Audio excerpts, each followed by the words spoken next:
and a very warm welcome to this first meeting of the Finance and Procurement Select Committee. My name is Ben Fielding, Senior Democratic Services Officer, and I'll be clerking the meeting today.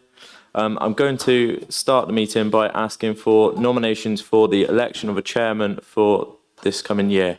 Do I have any nominations?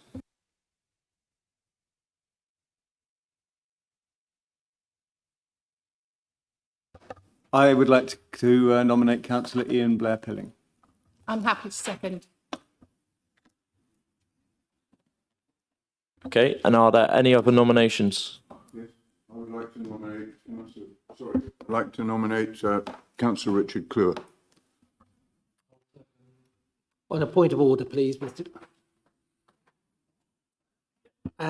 On the Constitution, Article Section 8, Article 2.3, it says no member may take part in scrutinising a decision in which they have been directly involved. Is it possible for someone to act as chair of the committee if they've been so directly involved in many of the decisions which may be looked at as part of the committee? I think it concerns me that we would be undermining the Constitution if we do that. I think we'd have to look at that matter when we were to come to it, and it could be a case that the vice chairman would take that item with the chairman stepping out of the room at that point. That would strike me as very impractical in at least the first year of this committee when so much would look backwards. Chair, we've already appointed 2 scrutiny committee chairs to whom that would apply as well. So I think it is fair to say, officers, that any member who has taken part in a decision prior to them sitting on the committee could be deemed to have taken a position. So I think it is highly impractical, especially when you're saying specifically, looking at members of the leading group, that they wish, in general, scrutiny committees to be chaired by people who are not part of the current ruling group. I suppose from an officer's perspective as well, I'd also like to provide assurance that if going into those meetings, we would also consult with the monitoring officer, so we'd make sure that all legislation was being followed correctly before the meeting was even to begin. Thank you. I would really like a monitoring officer's ruling on this, just bearing in mind that it's actually very wide range. It says no member may take part in scrutinising a decision. And so that's very wide ranging.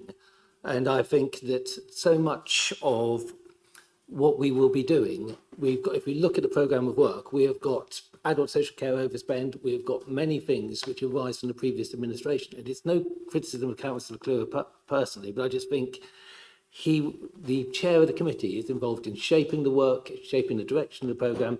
It is at the heart of the idea of scrutinising decisions. And I just think that that wouldn't be compatible with the Constitution. So I'm not an expert on the Constitution of this, but the phrase used there, no member who's part of the decision may join scrutiny. I was a member of that cabinet. So if we're going to get into that nitty-gritty, please bear that in mind for me as well. And may I also add, I was also a cabinet member for finance, which pertains to part of this too. So it's very difficult to just isolate certain decisions in certain ways and say in future going forward that member cannot be involved in scrutinising the current administration. I would bow to nobody but the monitoring officer, but as somebody who has been here longer than most and was actually involved in drafting the Constitution to which you refer, I do not think that was ever the intention or the import of those particular provisions, and I think we should move on. And if the monitoring officer decides to disagree with us later, we can revisit who can be chairman of this committee. I'm merely here as a nominee in place of Councillor, I think, Cooper, but I really do feel that we need to move on and get on with this rather than holding the process up. I do take your point, but I do think it's a point of utmost seriousness. I wonder whether the way forward could be the fact that we are all here as not members of the executive, as hopefully backbenchers working together, that we could possibly agree a compromise between ourselves, because I would like to nominate Councillor Richard Cluer as chairman of this committee. And he has been seconded. I think we should have a vote on that issue. I would like an official ruling on whether that actually is in order and constitutional before we proceed to a vote on that. So the monitoring officer is actually on annual leave at the minute. So what I'm going to propose is that we go to the vote on this and then we revisit it when the monitoring officer returns. Okay. So can I see a show of hands in favour for the first nominee, which is Councillor Ian Blair Pilling?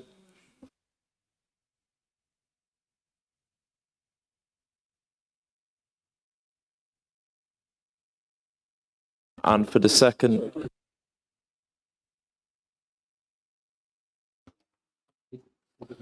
if Councillor Ian Blair Pilling doesn't accept the nomination, I therefore announce that Councillor Richard Cluer is elected as chairman of this committee. If there's two, I did ask for other nominations. I will ask for another nomination then at this point.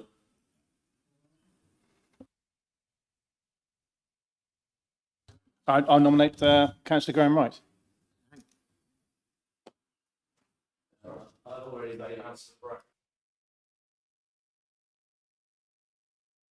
A seconder for that nomination.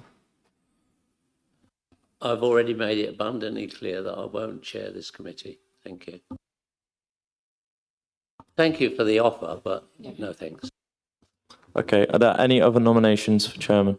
In that case, it's much to my regret, but I would prefer to nominate Councillor John Atke, who is a backbencher who has not been involved in any decisions, and as a new member of this council has not been, will be able to look much more impartially. Is there a seconder for that motion? I'm going to take Councillor Bragg because he put his hand up.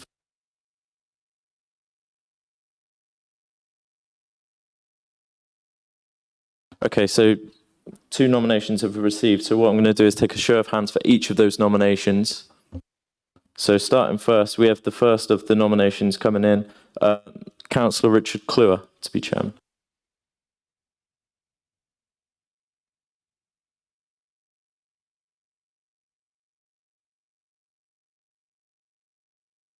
And for Councillor John Atke.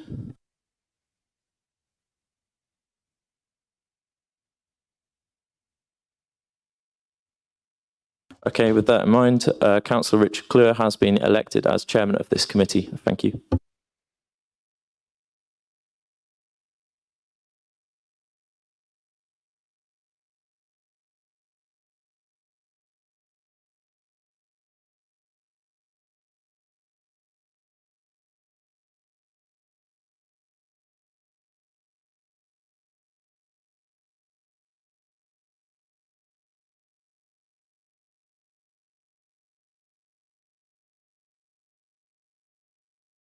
Right, thank you. If we then move on with the agenda, the next item is the election of a vice chair. Do I have any nominations for vice chair, please? Could you please use the mic? Sorry. I nominate John Atkin. Thank you.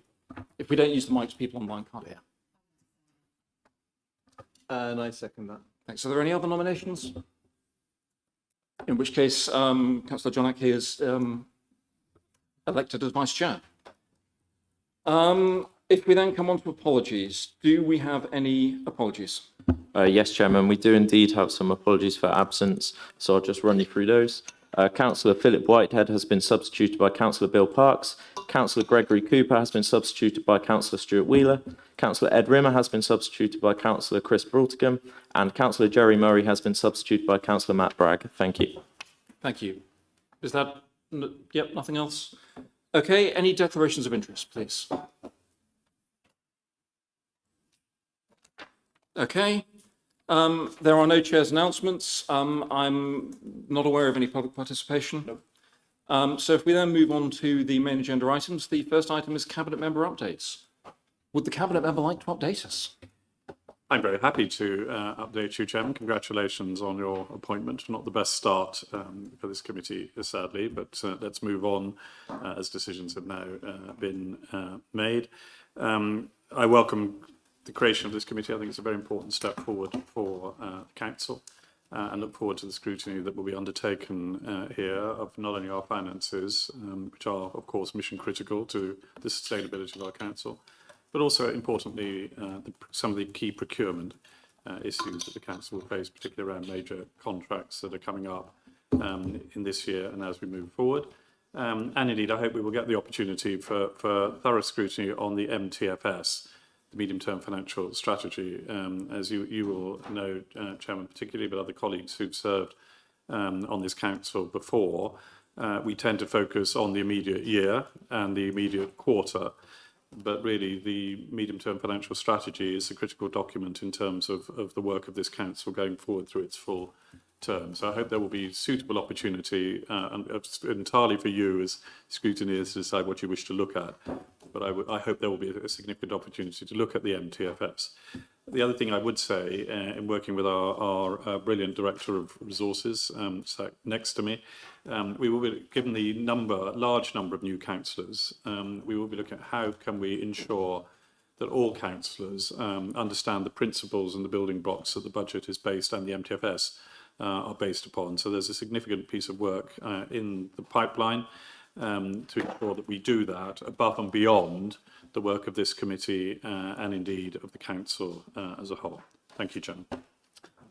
Thank you. I suspect that training will be a very significant piece of work, given the complexity that goes into some of the LGA training courses on finance. So good luck. That's going to be, that's going to be a very serious bit of work. Do we have any other updates from an administration point of view before moving on? No. So if we then move on to item 8, priorities and outline approach for the committee. Item 8 was referred to the committee by Overview and Scrutiny Management on the 23rd of July for the committee to consider our initial work priorities and approach. The report is in an agenda supplement. I'm going to hand over to Simon to introduce and take us through that item, please. Thank you, Chair. Item 8, which is a supplement on your agenda pack, is a report on the work priorities and approach of the new select committees referred to you by the Overview and Scrutiny Management Committee. Table 1 on page 5 sets out the proposed initial priorities for the select committee. Highlights the approach previously taken by Overview and Scrutiny Management Committee when it had previous responsibility to finance scrutiny. This is an outline set of priorities and it's not exhaustive. The committee can add to this, as can Management Committee. On the right of that table, against each work priority, there are a series of questions posed about how those priorities might be addressed, and some outstanding issues in the form of questions that the committee is asked to consider. For example, how you might want to conduct the annual budget scrutiny process. Should it be the same as has been before, which was conducted in one meeting, or should it change? When should financial management information be available to the committee? Should that be before it's published to Cabinet, or should it be afterwards? How do you want to scrutinise the finances of major contracts? And for a start, what is a major contract? The Select Committee is also asked to consider its training needs, some examples of which are set out on page 9, and this will inform a training programme. Also within the report are the report and recommendations of the Financial Outturn Rapid Scrutiny Group, which is Appendix 2. 3 of those recommendations have been referred to this Select Committee by Management Committee. And those recommendations have been incorporated into Table 1 of the proposed work priorities. One recommendation has also been referred to Management Committee, and the Cabinet member response to that recommendation is at Appendix 3. Also included is a question for Councillor Cleesby, who is a member of this Select Committee, referred to the Select Committee for consideration by full Council via Management Committee regarding debt levels, and that's at Appendix 4. The Select Committee is also asked to reflect on whether this question needs further consideration. I'm happy to answer any more questions if anyone has any. Thank you, and apologise, I'm just struggling to open the supplement. I did have it open earlier, but I've managed to close it, but I've got there again. Thank you, it would help. Thanks. There are some pretty big questions there for us. I'm not sure that we're going to get simple answers necessarily today. I don't know if that's something that we may want to be reflecting on, but what comments do members have? Pauline.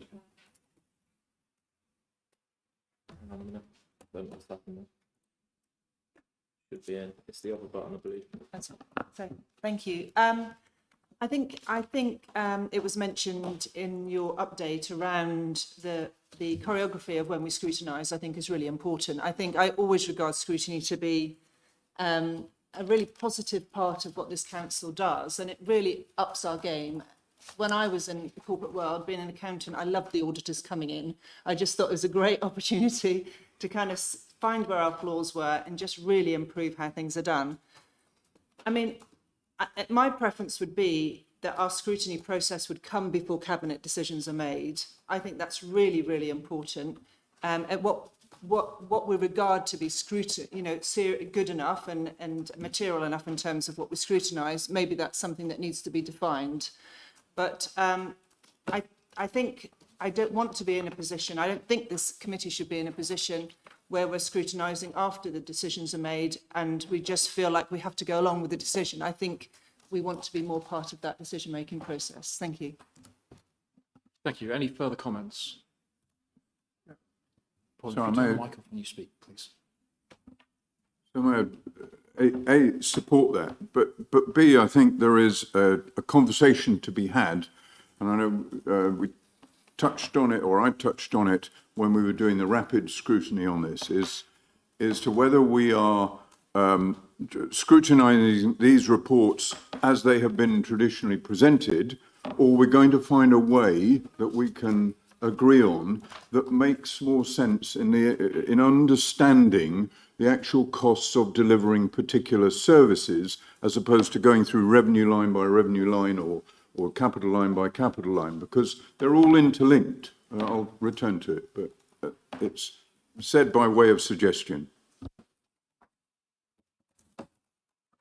I struggle with what Councillor Chetch said because I find it difficult to understand how we can scrutinise something that hasn't been decided yet for a start. And I think the purpose of scrutiny is to look at what the administration are doing rather than what they might do.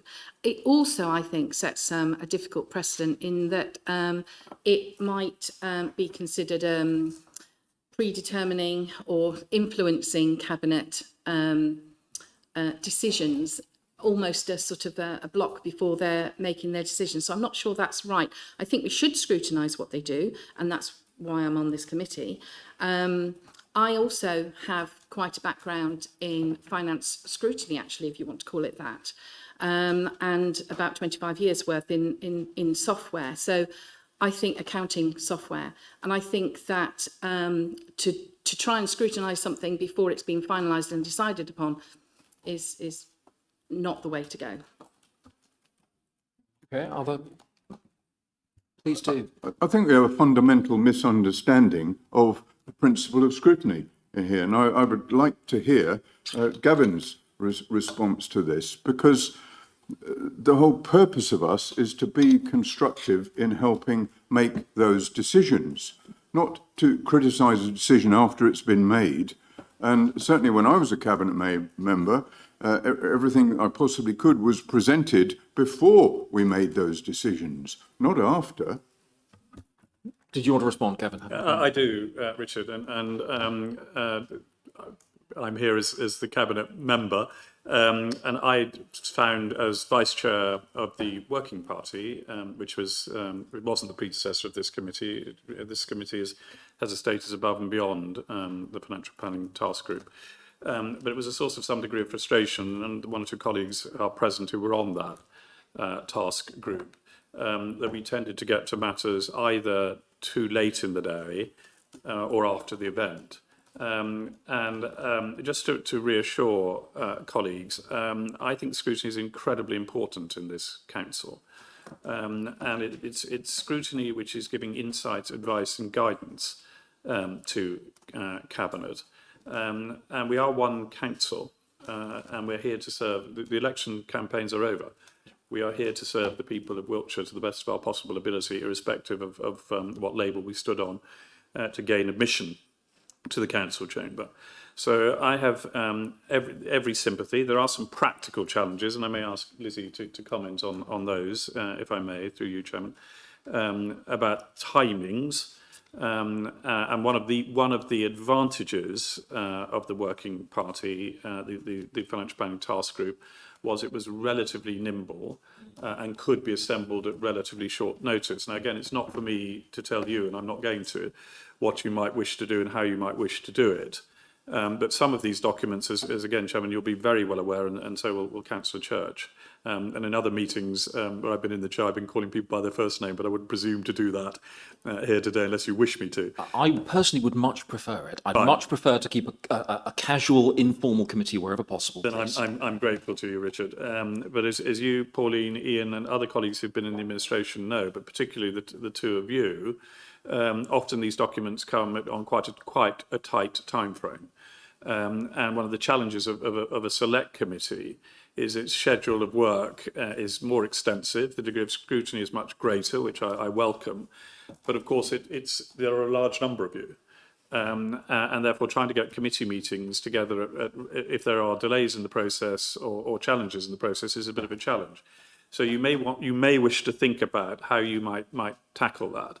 But as a principle, you taking a look at areas of work before decisions are taken, I think is the right principle for the committee to adopt. That is how scrutiny, I think, acts best. Of course, you're perfectly at liberty then to look again at the decision Cabinet has taken, particularly if they've not followed your sage advice as a committee. You may want to look at that again.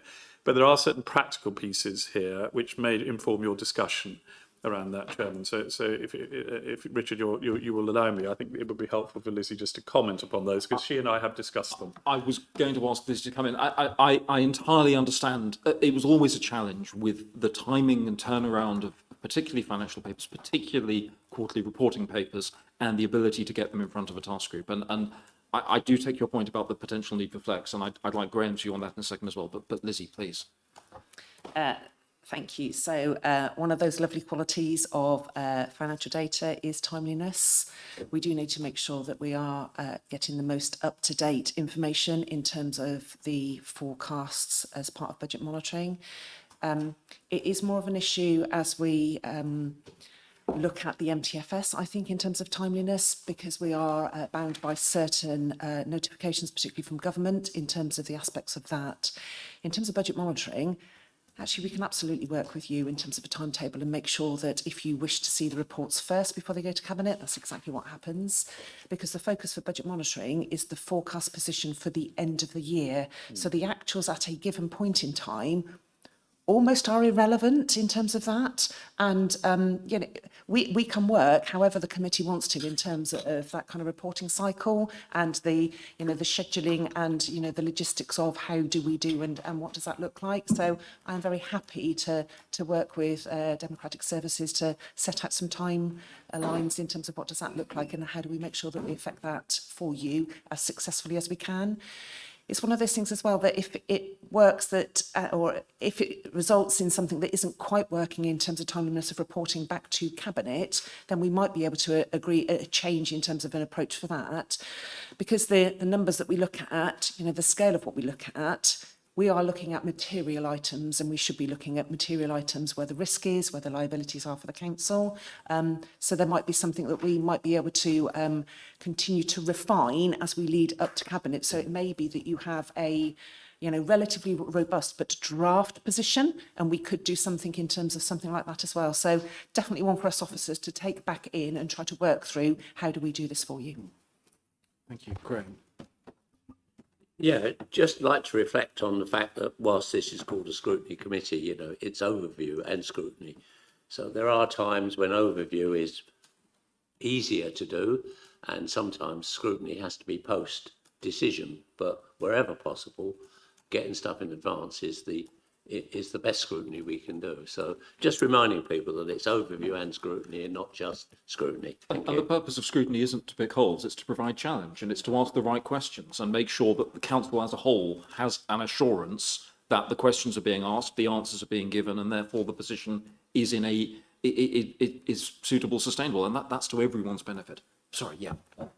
Thank you very much, Richard. I just want to take this slightly wider and just, if we're talking about looking forward, looking backwards, I think the question on page 8 about procurement and commissioning is really important. That takes us right back to the beginning of the decision-making process. Personally, as somebody who's new to the council, I'm very interested in looking at how some of the decisions are taken which lead to the awarding of contracts. How do we decide whether to look at something in-house? How do we do that best value assessment? And I think that would be a fruitful area for this committee to look at those areas of procurement and commissioning. So I hope we will look at that and work that into our programme right back from first principles. Please. I mean, I suppose I'm speaking as someone who's been worked in local government for many, many, many years, and I make many, many decisions over those years which affect, influence a great deal of money. But each one of those decisions has to go through a huge bureaucratic process with finance involvement, procurement involvement, all of these different bits of involvement going up to cabinet for the cabinet approval, and that's the role of the cabinet member is to be a part of that decision-making process. So I suppose to add another layer of bureaucracy into that decision-making process is concerning, unless we're very clear about which decisions we're talking about, putting through that process, and which decisions would be left to the existing management and decision-making structure, which includes members. Thank you. And for what it's worth, I from experience over many years as a councillor, would share some of your concerns there. I would be wanting to understand, I'd really be wanting some guidance from an officer perspective as to the best way to scrutinise procurement. Parts of procurement are a process that we need to let happen in the correct way. Parts of procurement are really significant financial decisions, and I wouldn't want to try and come to a conclusion on that today. I think we probably need to get a collective understanding ahead of the next meeting of the right way for us to be doing that. I have seen, I don't know, I'm sure Stuart can remember, there was a discussion once around a contract. Was it one of the highways contracts and the procurement of that? And it was one of the most unedifying debates I think this council ever had, because we were literally lost in the weeds, and it was about weeds.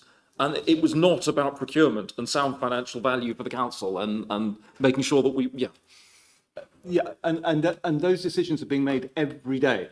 And that's my point. And you don't want every one of those decisions having to go through yet another layer of bureaucracy. So the question is, which ones would valuably go through the scrutiny process before the decision is made, and which ones should be left to the existing decision-making structure, which includes members. If you want to come in, by all means. So I think it's really important that we understand the relationship with the other select committees as well, because there is, involvement, or should be involvement in those other select committees in terms of these commissionings and procurements for those areas, because they will be focused rightly on service delivery in terms of, some of those aspects. And it includes, a procurement isn't just about, the pound sign. It's absolutely about that best value, that value for money, and are we getting the right thing for, the residents of Wiltshire? I think that it would be worth having conversations with the chair and vice chair in terms of the procurement pipeline. We understand what procurements are coming up, what does that look like over the next 18 months, and then target particularly some of those areas that are greater risk, greater liability, because that is really what we should be focusing on. We absolutely don't want to get into the weeds. We absolutely don't want to get into the small items. We may potentially put a threshold on some of those items, but there may be other things that take into account in terms of risk. There's reputation as well, not just finances. So there will be elements. So I would suggest that if we have a look at the procurement pipeline with the chair and the vice chair and start presenting to this committee a proposal in terms of what items we would want to bring forward, and then we will see how successful we are. And again, we have the ability to flex and change should it not be delivering that value through scrutiny that we would want from that process. I think that sounds eminently sensible. I was going to suggest that we take this offline for myself, the vice chair, and to liaise with you to work up a proposal to bring back to the committee.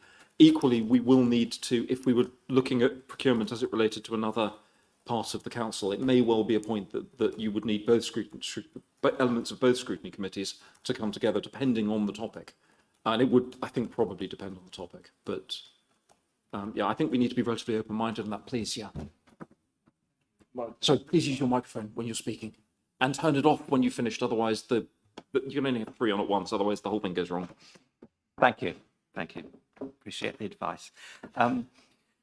As a newcomer to the council, as well as the scrutiny process, it seems to me that one of the things we might want to consider when we're looking at our programme ahead is not just about how we scrutinise decisions before or after they're made, but also I wonder if we could look at monitoring the effectiveness of the processes that lie behind the overall decision making and the way things are going on an ongoing basis. We might want to suggest things that maybe the administration hasn't thought of.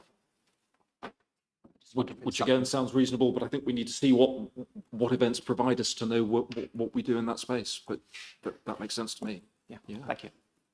Did anyone else want to comment on this? Please, yes. I appreciate the Chair and Vice Chair looking at the procurement pipeline. I think it'd be very useful to Sam to check and work out what should or shouldn't come to this committee.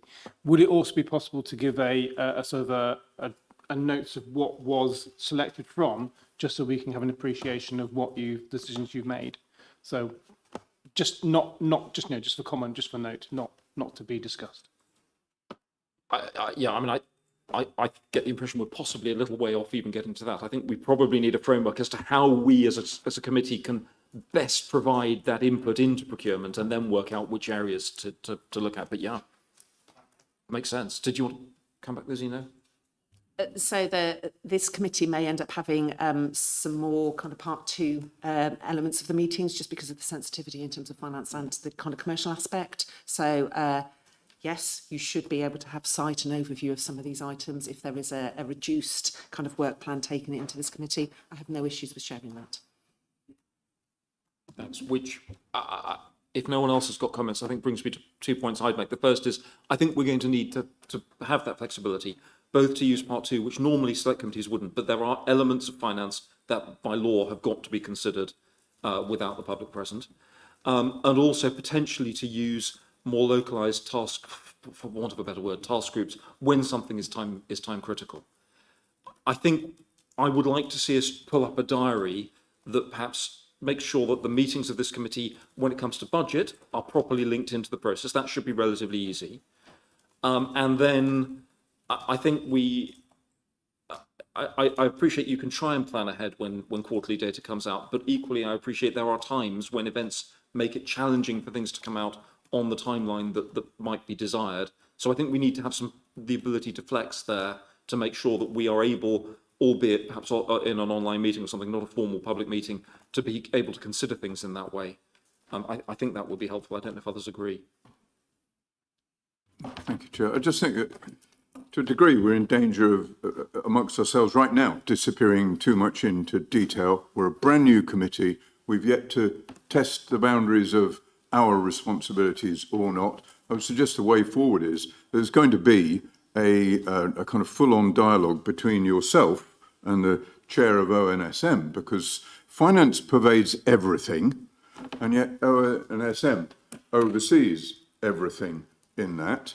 And in particular, when we're talking about the relationship to business plan and risk register and performance and everything is interlinked. So I think it's not a matter of trying to define it here and now today. It's a matter of a dialogue between the two, and so that we don't trip over each other as committees. I would agree, and I think we're very lucky to have Graham on the committee, because I think we've got to make sure that we're linking into that wider work plan. Yeah. Yeah, I totally agree. I mean, this is an exciting moment to be part of this new committee, but it isn't the only scrutiny committee that runs in Wiltshire. It's one of it's 5 now, isn't there? So there's overview and scrutiny in children and health and environment and us. Yes. And all of those need to link. And Lizzie made a really important point earlier. There may be times when we might just suggest that, we've looked at a procurement, for example, and there doesn't appear to be any financial risk here. However, you might want to look at it from a health perspective or from an environment perspective, and our job's done. I imagine if we are so keen, it's obvious we're keen, that you may need, we might want to look at a series of task groups and things which can actually do the work outside of the formal meeting, because that was one of the bigger disadvantages of having us, is that we can't just gather ourselves together next week quickly to do something as a formal committee. We can only do it as a task group. So, and we don't want to fall into the danger of having a financial planning task group that sits within us and that we look at other things. So think I'm with Ian Blair-Pilling in the sense that I'm not suggesting we need to move on, but this is a 4-year council, and we aren't suddenly going to organise everything today so that it's particularly boo, and we all go away saying, great, there's the agenda for the next meeting, we're off. I would agree. I think we're going to need to see 6 months and the first budget cycle for us to really be able to find our feet there. And equally, the use of task groups is great because that means that other members can then join who can bring the relevant input in from other parts of the council, other scrutiny committees. So, I mean, in broad terms, I think the procurement side, we have a way forward. I think if we could get a calendar put together, so we've got an idea of how particularly the budget elements will work. I don't know if we need to clarify much more of that at the moment. I think perhaps when myself and John have the meeting with Lizzie, we can perhaps get a little more detail from that and bring it back to our next meeting, hopefully. In terms of training, I think training would be, personally, I think it would be incredibly useful for all members, but particularly for us. Some of us have long experience of staring at council budgets. Some of us have newly elected, and it's an entirely different world of accounting. So I would very much welcome that for everyone who wants it. But I've got to put Lizzie on the spot here, because Lizzie did some terrific training for the Financial Planning Task Group, and I'm just going to recommend that we have pre-sessions of certainly when we meet, we could have had a pre-session, 30 minutes on a particular part of the budget, on a particular part of something, ideally something we might be looking at later on in the day as well, if that's ever possible. But your time is valuable, Lizzie, I know. But if you or somebody, rather than us going down the formal training route, I think in-house would be for us to understand how you make the decisions and where we get to. Thank you. Lizzie? Yeah, I'm really happy with that approach. So I take that same approach with the Audit and Governance Committee, particularly when they have the thorny issue of the Statement of Accounts as a technical document. It's not right or appropriate for that committee not to have some significant training support before they get to that decision. Very happy to consider more informal arrangements before committees if there's something in particular in terms of the theme. There are areas, though, that I do think we need to make sure that you do have some I'm going to say basic kind of level of training across the piece. So things like treasury management, the HRA, dedicated schools grant. There's some of those things that I think are really important for this committee to understand in terms of the mechanics of how some of those things work. But yeah, absolutely. As reports are coming forward, as we've got that forward work plan, I'm really happy to do some of those more informal arrangements, particularly now because this select committee is a public meeting. I also want to make sure that there is a safe space to do some of that learning before you get into the nuts and bolts of public scrutiny as well. It's really important that you have that confidence to be able to ask those questions, although you should be asking them in the public world. Actually, I want to make sure that we get the best out of this process, because actually the strength in the organisation absolutely is the decisions we make, but the scrutiny that has taken place as part of those decisions. It makes sure that it is the right thing for us as an organisation. So absolutely happy, again, to work with, several members of the committee, whoever it is, in terms of working through that plan of what that looks like. Thank you, that would be great. And I think when we're having those, I think it would be helpful if we could make sure that they are hybrid so that there is a chance for other members to attend and learn should they want to. We have a number of substitutes, but equally, I think the more members are informed on finance, the better for everyone. Yeah, absolutely. So as part of a general councillor induction, we did a session in terms of the kind of constructs of local government finance, because it is complex in some areas, and also about the council budget. I would probably suggest running that as a kind of first tranche again, just as that kind of basics before then we get into the detail. Always happy to have hybrid, but I would suggest that this committee in particular comes face to face, because there's something about being in the same room, being engaged in that process. It's really difficult sometimes through these, silver or black boxes that we spend our lives, living through now. Being in the room for you all in terms of those type of sessions, I would prefer to see. Entirely. The suggestion from Graham was perhaps we could look at half-hour slots before meetings, and if we were to do that, I just want to make sure that that wouldn't be exclusive to people who could actually get to the room. If other members and if substitutes were wanting to listen in, just to give them the option.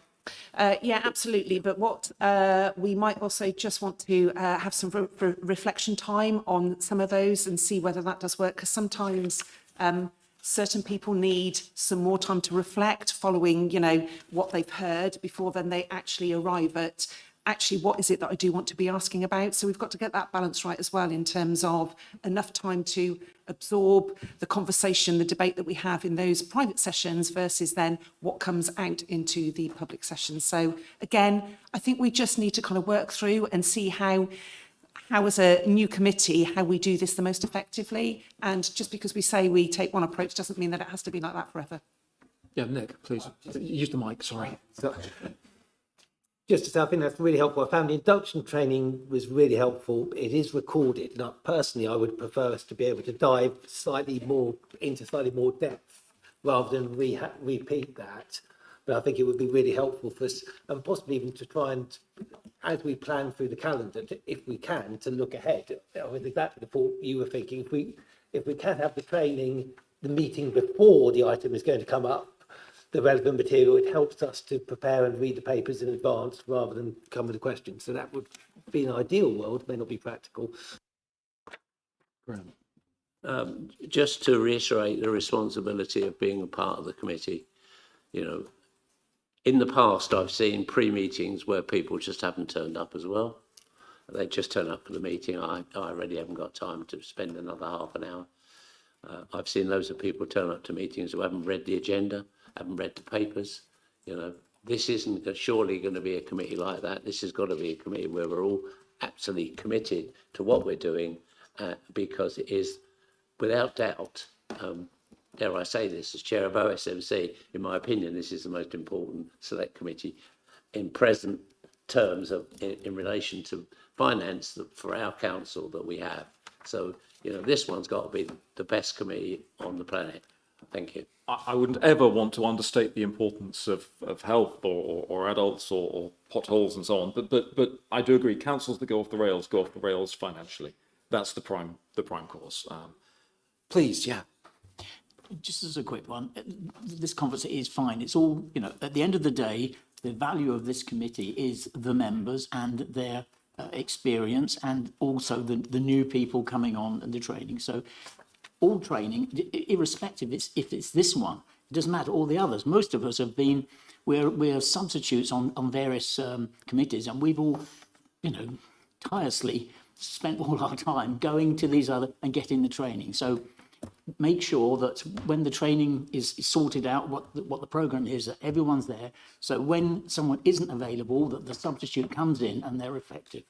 That's the important. No, I really agree. I wouldn't underestimate the complexity of some of this. I have taught, as it were, on the Local Government Association course for people in Gavin's position and others, and the number of people who, in those positions, are finding the complexity challenging, particularly if they're new to roles. I mean, this is really, some of this it's an entirely unique form of accountancy.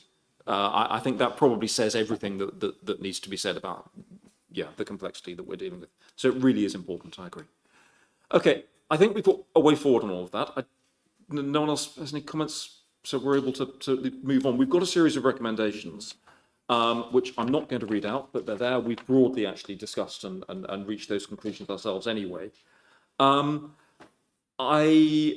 being asked inside those recommendations to note the work of the Rapid Scrutiny Committee. I take it we've all had a chance to read it. I thought it was a very good piece of rapid scrutiny. One of its recommendations to us, and I won't get the wording quite right, is that perhaps we as a committee, now we're up and running, should look at that longer adult social care perspective. I think that it would be very sensible for us to do that.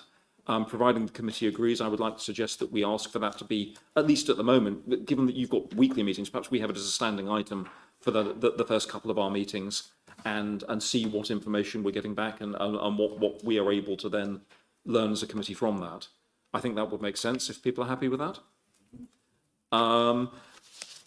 We are then also, we have the executive response, which again, For those who are new to this, sometimes executive responses will end up saying no to recommendations from committees, sometimes they don't. Normally they say yes, but it does depend on what committees put forward. I don't personally see that we have an issue here with this executive response, so thank you for that. Assuming no one else does. There was also then the question of Kimmy, your question to full council that was referred.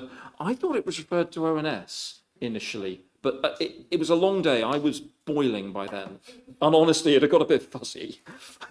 It was referred to both in the end, Right. but as I understand the process, overview then is referring it to us. And yeah, ONS just felt this was the right place for it to be aired. I would agree. I mean, I'm not sure we've had enough time. I don't know to what extent we're able to look at it right now. Perhaps it's something we actually need to look at in September. If from your perspective, time-wise, you're happy with that. It just struck me on reading. Happy with that. Struck me on reading the question. It referred to debt and then talked about a whole heap of things that were more about cash flow management rather than debt. And I was a little confused, but yeah. Perhaps if we bring that back at September, so we've got a chance to have looked at it in advance and looked at the question, because I don't think we've got a copy of the question in our papers today. Thanks, Chair. So it's not really on the agenda, but I'm wondering how many meetings we're going to, traditionally, select committees don't have, 4 or 5 meetings a year. They don't have, one a month or whatever. And I'm just a bit concerned that we might have an awful lot of work here. Yeah. And I don't know whether our officer could tell us what may have been or may not have been planned, and how many meetings we are actually looking to have. Because otherwise it'll be September, December and next year, and then we'll be into next year's. Yes, I mean, I think the next meeting will obviously be in September, because that's when Q1 figures come out. In the work plan that you have, the sort of outline work plan, that's sort of predicated on looking at those outturn and quarterly reports. What it doesn't have in it are things like procurement and commissioning and any other issues that the members want to actually pursue. So although there's 6 meetings there at the moment, until the chairman and vice chairman get into discussion with the cabinet member and senior officers, I couldn't tell you how many more meetings there might be or whether there would be any more required. And I do think we need to find our way carefully, because we have a limit to how much strain we can place on officers and ourselves, but equally there are important things that need looking at. Sorry to be a pain, Chair. And the other thing is, what are we planning to do around pre-budget? There may well be when the budget comes out. Traditionally the old task group looked at everything. It always went to OSMC, and we had a lot of to and froing. Is that going to go back to OSMC, or is that going to stay with us from budget proposals? I don't know. So that needs to be considered somewhere. Thank you. I would agree, and again, probably something for us to discuss offline, the best way for it to work with Lizzie as well. Stuart. Just wanted to make a comment. I'm very aware of what Gavin said, and I agree with him. I think I actually chaired the very original task force on finance before it was taken from me by Pip and taken on. The ability of that small committee to act very quickly, which a committee of this size cannot because of numbers and getting people in the room. I'm just wondering if we should think about moving forward, especially for things like budget coming up, that this committee be allowed to appoint a small task group of its own that would go in, look at something and then come back and report in detail to the full committee. Rather, not ability to take decisions, but they would go out, look at something very specifically, and you would probably select those members of this committee who had expertise in the area. So in other words, what they provided would be of use to the rest of the committee. That might give you the ability to actually act quickly and make sure that this committee was taking views with some degree of preparation having been done in advance, just to think about. No, I would agree. We have the ability for task and finish groups in the Constitution. The only thing I'm not aware of is the length of notice you have to give around the formation of a task and finish group. So again, we'll have a look at that and work out the process. But I do agree there are going to be times when that is required, given the speed, given the timescales and the speed that finance sometimes works. Okay, well, we have a series of recommendations. I think the only real addition we've got to that is that we'd like to have the adult social, reporting back on the adult social care on as a standing item at the moment, on the work that's going on there. Yeah, sorry, please. We were just talking about experience, and absolutely bringing our experience. It'd be quite interesting to know what experience individual members are bringing to this. And I'm assuming we're not talking just about experience as councillors, we're talking about experience in the big world, like social services. Well, I may not be a JP, but I am a solicitor. Yeah. Perhaps ahead of the next meeting, we could, before we go live, we could have that discussion if it's helpful to people. Yeah, if it is. It was just that there was a broad breadth of experience of just from the people I know around this table. It'd be good to kind of make that more common knowledge. Okay, thank you. I'm going to move then to the recommendations now. I think we've given this a good airing. So we've got the series of recommendations. As I say, I'm not going to read them out. Everyone has had a chance to look at them. So we're adding in as what will now be item 6, request an update report on the adult social care overspend at its next meeting and as a standing item. Is it about the overspend, or is it about the work to understand adult finances? Is that more relevant? If I may, Chairman, I think, Richard, you have it right, that it's the latter, not the former. The former is a manifestation of the challenges here, and it may also be helpful for colleagues to in understanding this, because as you again know, this is a complex area of finance, and it is the most significant driver of the overspend, and it is one of the challenges of maintaining our budget integrity, setting aside the high needs block for a moment, which is obviously a massive consequence, but it is a very big driver of the sustainability of our budget work. And I think, if I may, and again, it's entirely a matter for you, but I found it very helpful having the presentation made as to the genesis of the problem, what actions are being taken around that problem. And I've referenced before the 21 as their term problem areas, and again, some colleagues around this table will be familiar with that, and other colleagues won't. But I think to get you all onto the same page, understanding that the 4 principal work streams that are now in play, and in particular what we're trying to do to accelerate the work around the budget element of that. There are other parts of this piece of work which cannot and almost certainly should not be accelerated, because they're about cultural change and embedding different ways of working, and accelerating those generally means that they don't get embedded and therefore you don't get the change. But the budget piece, we are doing some major work on with officers to make sure that happens, and obviously it's an officer-led piece of work. They have the expertise.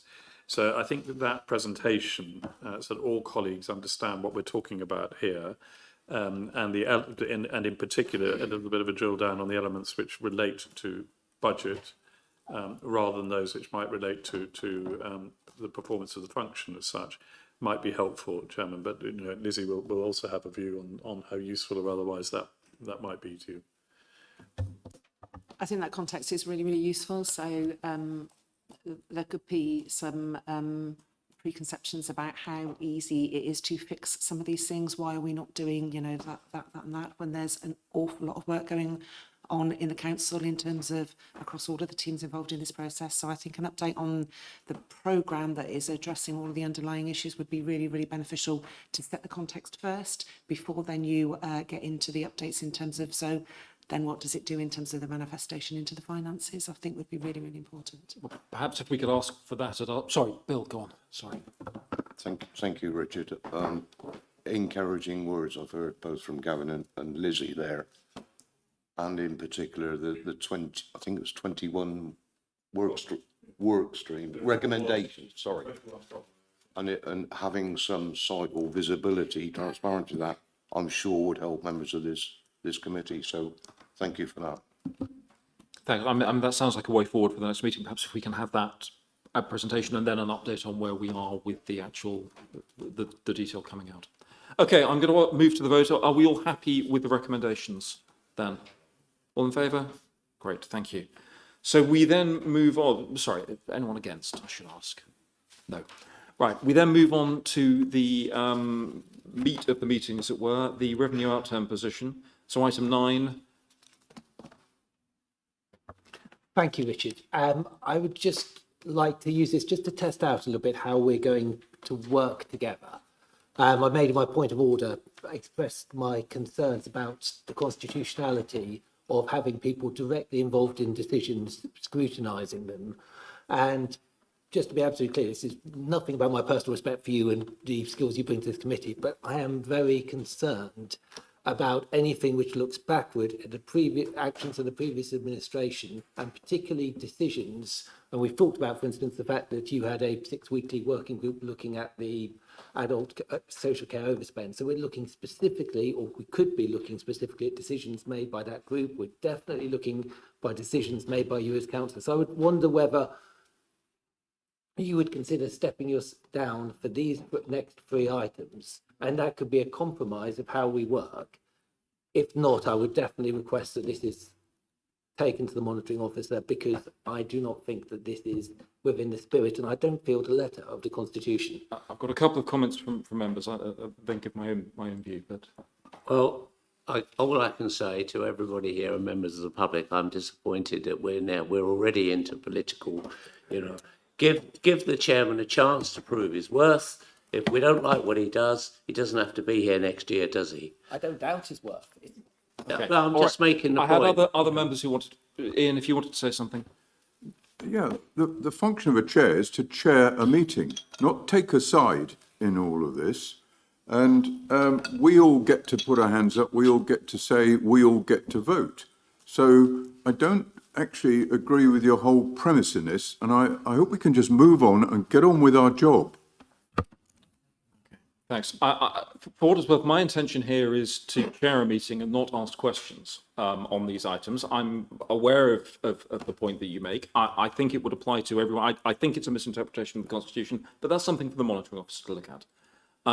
My assessment is we should crack on and actually do the job of this committee, which is for members who've got questions on these items to address them. I am not planning myself on sitting here and asking questions on these items. I'm going to leave that to the rest of you, if that gives you some reassurance. Kimmy, please. Again, I have the utmost respect for you. I don't believe this is political. It's about the Constitution. It's about a point of order, and I'm uncomfortable. Okay, fine. I mean, I think we just need to crack on. If you're saying that someone who's been in the administration cannot sit on scrutiny, which essentially is what you're saying at this point, I don't believe that's what the Constitution says. But my point here is that we crack on and move on from that. I'm making, I think, a very specific point. I think it's something which is new to this council, having not had a change of administration. And so this is new territory we need to explore. And I'm genuinely, I'm speaking as a backbench member of the council. I do not want to make political points. And I definitely have no qualms about either your ability as a chair or what you will bring to this committee. And I look forward to that when we look forward into challenging this. But I am concerned that the Constitution says in black and white that people should not be involved in scrutinising, and that is what function this committee is. By sitting here, should not be scrutinising decisions they made, and if that possibly affects other members Nick, as well. Your point's made. I've got 2 people who want to come in, and then we really do need to move on. I have to say, I'm getting really tired with this. We are here to scrutinise a report. We're not here picking over things that were made before. We've got these reports. We're scrutinising what is on the agenda. If you follow what you said, then I have to leave as well. So please can we get on, and instead of trying to predict that somebody will do something wrong, can we get on with our job and see if we do our job properly? Right, I have Alan and Pauline, and then we will move on. I was just wanting to say, I mean, we do need to get through this meeting. We do need to kind of do this incredibly important work. Could we then say, well, on this basis, you're not going to be kind of like taking an active part in directing the discussion, as it were, but before the next meeting, we do get a response from the monitoring officer, and we carry on that basis. Yeah, as I say, I have no intention of asking any questions on that in the next 3 items. So that's down to you. My job is to chair the meeting. So on that basis, but if we do ask for that, and we've already asked for advice on the monitoring officers. So yes, Pauline, if you want to come in, and then we are going to move on.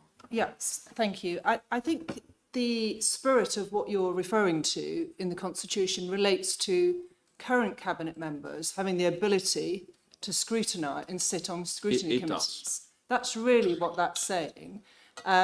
I was cabinet member for finance. I then became a backbencher, and then I sat on audit and governance, which I suppose is the nearest equivalent to this in terms of scrutiny.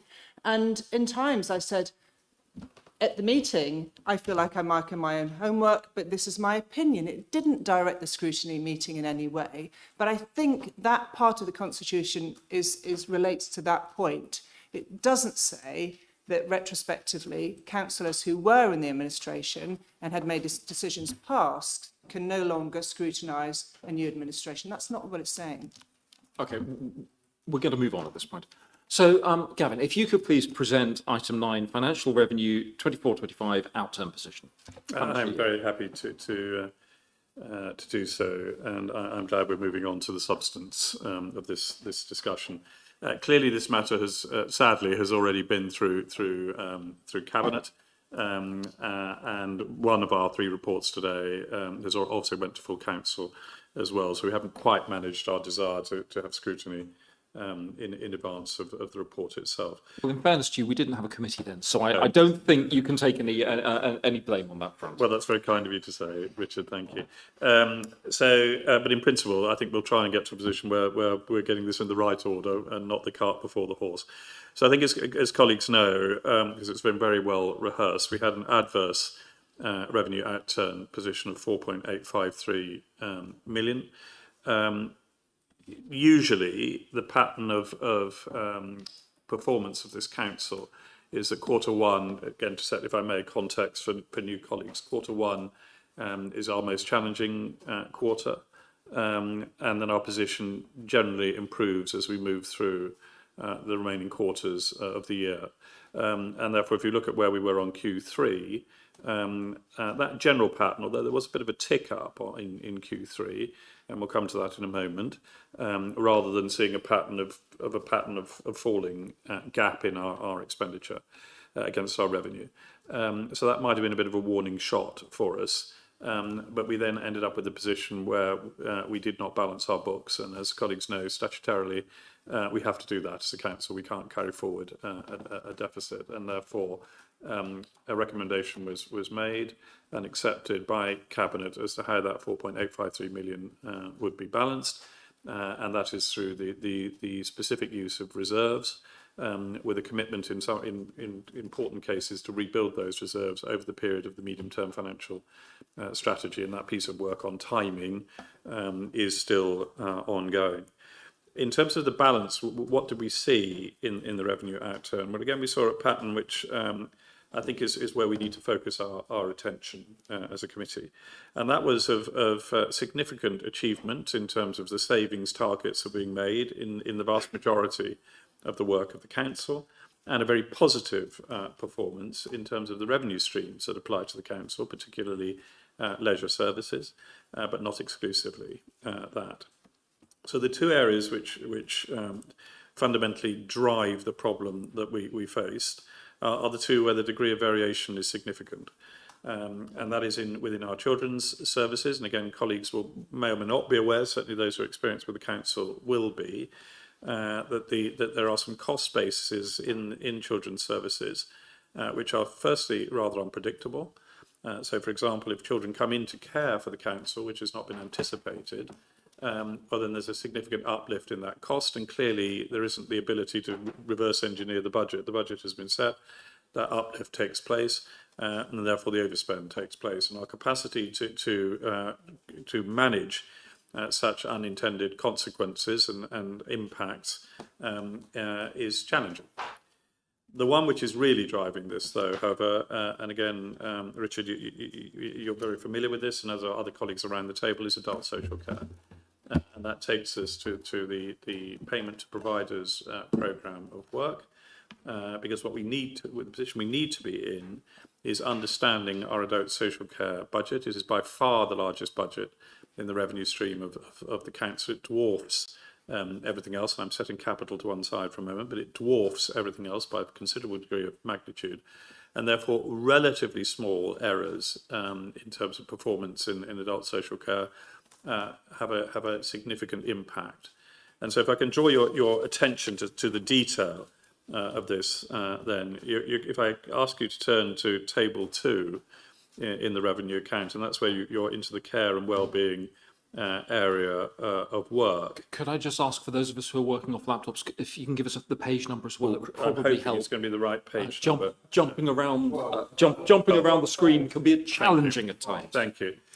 Thank you very much. It's a slightly different pagination to the one I have, but I'll try and do my best of guiding you through it. But if we go then to page 12 and table 2, there you see the detail of the challenge that we have as the revised budget position. You will note, and then the final outturn position. And if you're struggling with this, it's the adult services expenditure level that we're looking at there.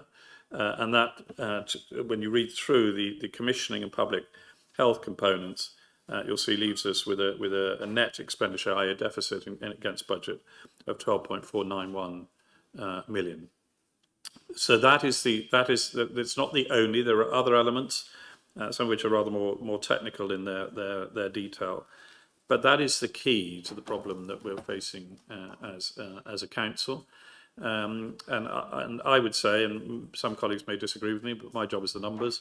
I would say this is the single most important issue that the council faces, actually, is getting on top of this and ensuring that we understand where the problems are arising, and that we have strong confidence in the programme of work that is tackling those underlying problems. And these issues this isn't a new manifestation.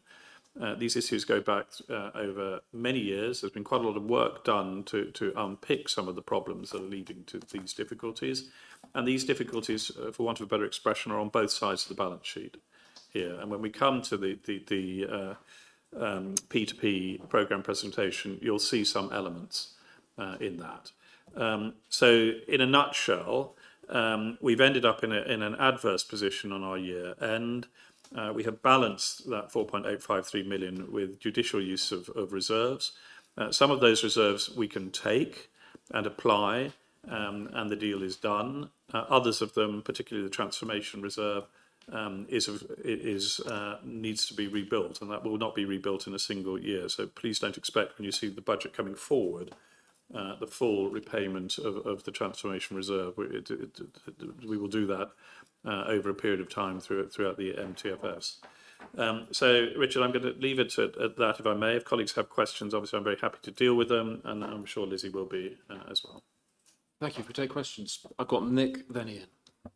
Thank you. I really look forward to the presentation about the P2P programme, and we probably can't get into the detail of understanding that till we've had that presentation. But can I ask a little bit of a newbies question, just so I can understand some of this a bit? Because obviously we talked about, or the report talks about there being issues around income recognition as well. And so I just want to check, when we look at these figures for income, for instance, so we've got a £105 million income line there. Is this income being recognised at the point when invoices are issued? And if so, this comes back a bit to my colleague Kimberly's question, I think, about debt earlier on. How much control have we got over how much of that income is actually being realised? We are jumping straight into the detail, which is really fantastic in terms of understanding. So there's a lot of what is presented is highly regulated in terms of accounting principles and our accounting standards.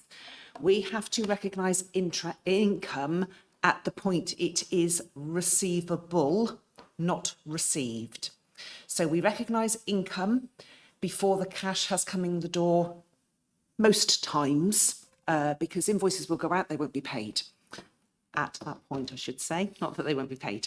But it isn't just the source of our accounts receivable team in terms of those invoices. There are many other mechanisms for us in terms of income recognition, but also how we receive that income.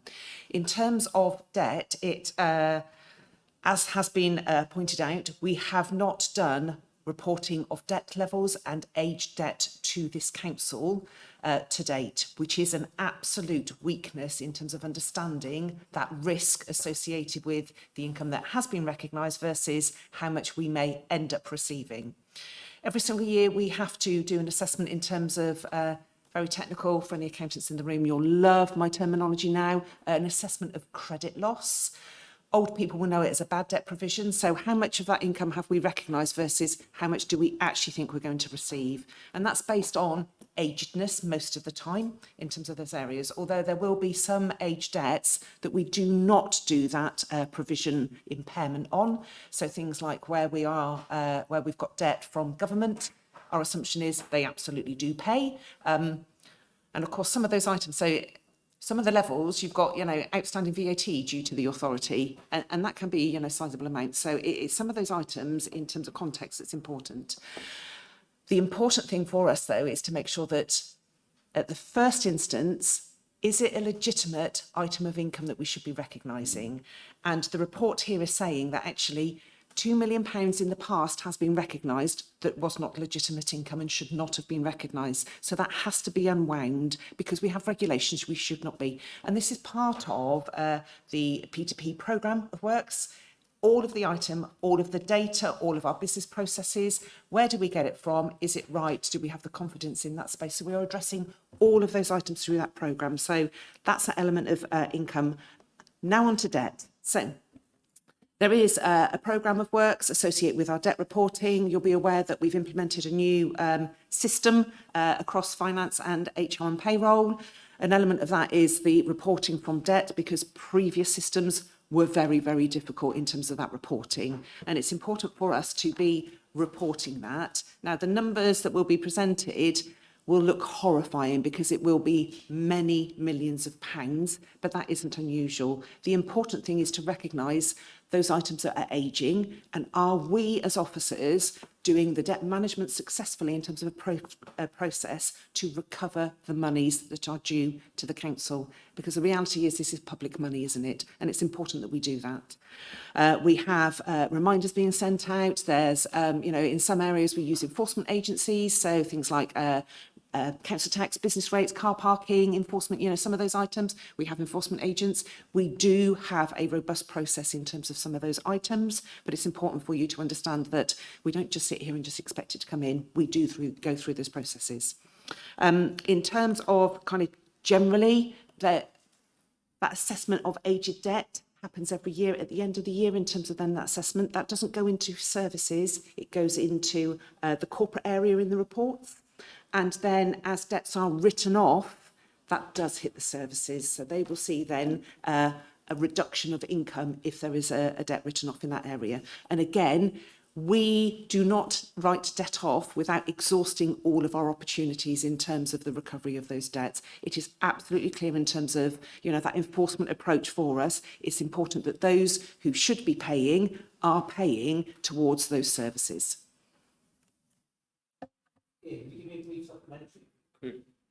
By all means, but please put your mic on. Yeah, well, can I just have Sorry, a brief please supplementary? do, go for it. I'm so conscious you're waiting. Just very briefly, when you're looking at that reporting of debt, it may not be possible, but I think it would be very helpful to the committee, given what you've outlined, if there is any chance of a risk in assessing it, because obviously we've got 100 million owed by the government. We're probably not worrying too much about that, but 20 million owed by lots of individuals is a much greater worry. So that would be anything in the reporting of that would be very helpful to us, I think. Yeah, absolutely. And we need to also consider any particular benchmarking to do that comparison, because some of the numbers will look, really scary in terms of these numbers, but it is normal business for a complex unitary council. So we will look to see what additional context we can add so everybody doesn't get horrified by the level of debt that we will be presenting to you. Thank you. Ian and then John. A different area, if I may, and it's to do with reserves. And I made the point in the task group report, and it's down there as recommendation for us to understand. I think to a degree of it being educated as to the purpose of reserves and their constructs and so on, as much as wanting to separately scrutinise that or not in the future. But I'll bring forward the question this morning is, because there we are, balancing the books again with 4.85 million. I think you kind of split them into two as to what has to be repaid, what doesn't. Could you elaborate, please, a little bit more on the degree to which, by using that reserve, something will not happen, or you know, a purpose of reserve can be because you need it as contingency, overrun or whatever, or you need it for a specific function to happen that hasn't yet occurred, or whatever, it may or may not. So I'd just like a little bit more to understand the penalty or not of dipping into those reserves. Well, thank you for that. And so if we go to the transformation reserve, which took a not insignificant hit to help cover off this piece of work, and I suppose appropriately, the P2P programme of work is transformation of the council's performance in terms of adult social care, both recognition of revenue, the chasing of debt, and making sure actually that what we're paying for is appropriate, that we're paying for it, and our relationship with those providers. So I think it's right and proper that particular reserve was used here. It didn't cover the whole of the deficit. It covered around 45% of it. But I think if I go to the heart of your question, Ian, and thank you for it, your issue is the right one. It's the right question to be asking, which is, well, then, if you've taken that out of the transformation reserve, are there programmes of transformational work which now won't happen as a result? And it's the right question to ask, and it's the question that we did ask. And I'm comforted that the answer to that is no. However, were we suggesting, well, okay, that is one of the ones that's not going to be rebuilt, then we would, as a council, I think, be getting ourselves into a much more difficult position, because this isn't the only area of work where transformation, in its true sense, business transformation, needs to occur. There are plenty of others that are scheduled over the coming years of this council's work. And if we failed to rebuild that reserve within the lifetime of this council, then you are right, we would be putting at risk some very significant pieces of work. So when we come to the MTFS, you'll see a proposal as to how we rebuild that reserve, and you will note that if we don't do it, or fail to do it, even if that's our objective, if we fail to realise that, which will have implications for the work of the council in real time, because there's actual money we're going to have to put aside for it, well, then we do put some of those areas of work at risk in transformational terms. Some of the other areas where we've used the reserves were quite specific to the year itself and didn't have an ongoing role in the council's work. So those are the ones I was alluding to, where we said, well, okay, we can take that and we can apply it because there isn't an implication for further work. But for example, the insurance reserve is also, it's an obscure one, which most of us probably don't focus a lot of time and energy, other than present company accepted to my left and colleagues' time and energy being focused on it. But it's an important piece of the council's provisions, financial position. So again, if we fail to repair the loan, if you like, that we've taken from the reserve out on that too would have implications for the council. So the lion's share of the covering off of this deficit from reserves are reserves that we're going to have to repay.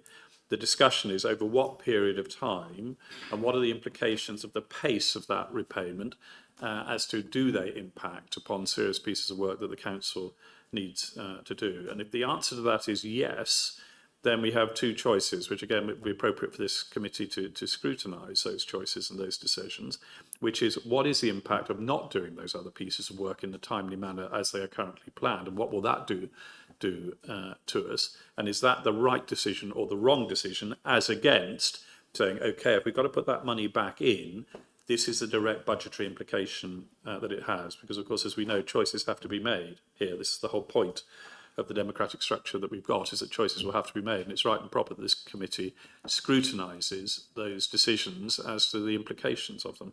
So I welcome the question, Ian. I think at the moment we are doing the right thing, but I would be absolutely certain that you will be appropriate scrutineering watchdogs to make sure that we continue to do the right thing. Hopefully that's helpful.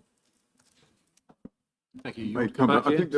Thank you for your answer. I think it underpins my point about understanding the rest of those reserves, because I quickly counted, it's over 50 of them or whatever there, and there's plenty of scope within 50 to do things. And so I think we in the future need to understand which are really vital, which are not so, what is their purpose, why they're there. If there may be some we actually don't need to keep, in due course. Maybe.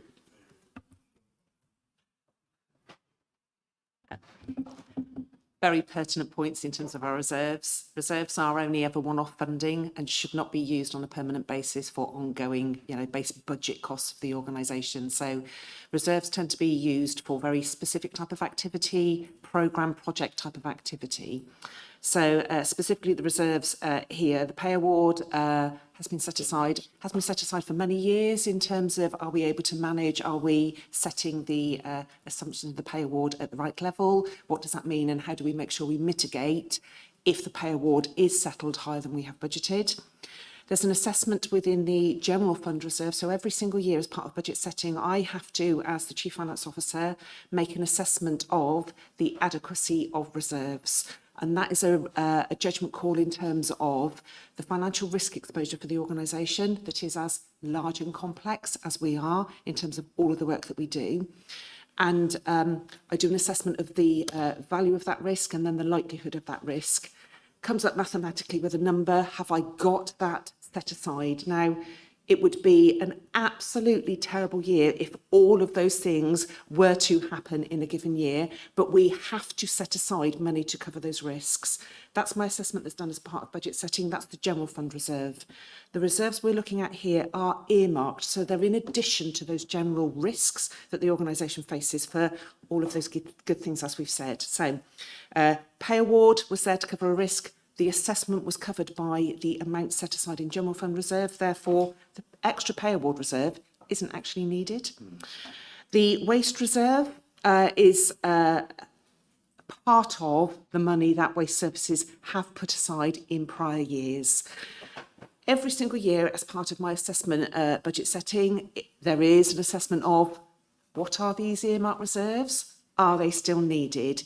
Is there an actual life commitment against them, or is this just about best practice or a wish for a service area to have some money set aside that would be really nice to be able to fund X, Y and Z? So that assessment is done annually, challenge done in terms of, do you really need that money? Because it's really important that the organisation is looking at all of its financial resources available to it, and are they funding the priorities that are set out for the council, yes or no? So that is part of the challenge that is done. Then there are elements, so such as the insurance reserve, where we are exposed to additional risk that at the moment we would not be able to quantify. So where there's actual live insurance claims and there is an assessment of the likelihood of them being paid out, we account for that cost. This is general assessment of a very clever group of people called insurance actuaries that do that assessment, again, of an organisation this size, with our current insurance covers, with all of our past history of how we have been made up to a council that is here in 2025. What is that insurance risk? And they do an assessment. So we have money set aside to cover the assessment that the actuaries say that we just are exposed to as an organisation. Now, again, it would be catastrophic if all that money was needed in a given year to pay out an awful lot of insurance claims that we haven't currently received. However, there is a risk that insurance claims will continue to come in. And we are seeing some areas such as asbestos. So asbestos works in the 80s where people were working on the highways. You know, sadly, those people are dying now of asbestosis. It's really sad and really important that we recompense for the work and the, I'm going to say, lack of health and safety kind of cover and rigour that we now have nowadays. So we have money set aside. Now, as I've said, we aren't expecting and would never expect all of that money to be needed in one given year. So we are going to need to pay that back just because of the general risk exposure that we have under those type of insurance mechanisms. So important to know, there is a review done every year. You have regular reporting. So all of the reports include the reserves. So you can see not just the value that we have, you have a narrative associated with that reserve. you absolutely can bring this in terms of your area of scrutiny. Have we got the right money set aside for the right things? Does it align with, you know, the council plan, the priorities that the council is setting? And is that right and appropriate? Is that the right way to fund as well, to make sure then that we don't have any particular financial sustainability issues, because we are constantly looking at reserves to fund something that is actually a permanent arrangement for the council. So hopefully that's just a little bit more, Ian, in terms of, you know, all of the stuff that we do in the council. And if anyone isn't aware of the complexities of finance, or wasn't aware of the complexities of finance before, hopefully you are now. Right. Pauline, did you want to come in on this topic? Yeah, I I'd like to do. watch on. I do. Thank you very much. I was just really interested to hear you say about the fact that the pay award wasn't needed in that sort of reserve line. Now, I've looked at all the reserves. There's a lot more than I remember, and some of them are very familiar, and some of them are really needed, like latent demand and collection fund, those quite important ones, but there's lots of individual earmarked reserve lines. So my question is whether some of those either statutorily need to be in there, how they're funded, whether we are deemed to be funding them, or whether they're coming from central government. So really, my preference would be to have that a lot tidier, maybe rationalise some of them, maybe combine some of them. But the question was really about, if the pay award wasn't needed, what else in that earmarked reserved section was actually not needed? And was the assessment done before this council came to a £4.8 million overspend? So was the review done on the reserves before we got to that point of establishing what our revenue outturn was? Rather than it seems like it's been done the other way around. And also there's a big typo on table 3, page 14, where the total income figure on the revised budget is incorrect. But you probably, okay, thank you. So in terms of that typo, it was set out in the cabinet meeting itself in terms of the error. We did give the details in terms of the numbers that table should have read. So yes, it is a typo, unfortunately.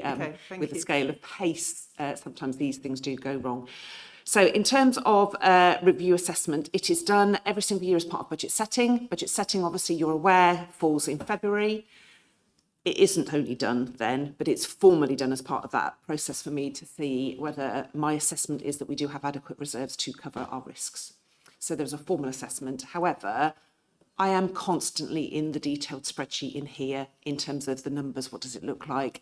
Is that commitment coming through? And you're right, some of these have been here for very many years. Okay, so there was a commitment shown in last year, but it wasn't drawn down. So, and that's where my challenge goes into the finance teams, but also into the services in terms of, are you just squirreling money away that actually could be used for a better gain for the council and the public here in Wiltshire? So there is that. There will undoubtedly be items in the reserves that may not be needed now.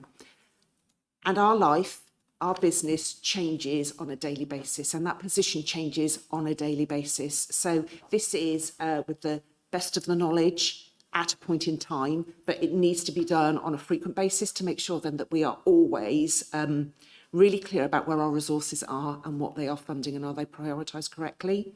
So yes, agree. I think that there's one thing in here that would be really helpful in terms of a flag about which reserves are from money from grant from government that doesn't have return obligations. So we have to recognise it as income for the council, but we are setting it aside for the activity for which government originally intended.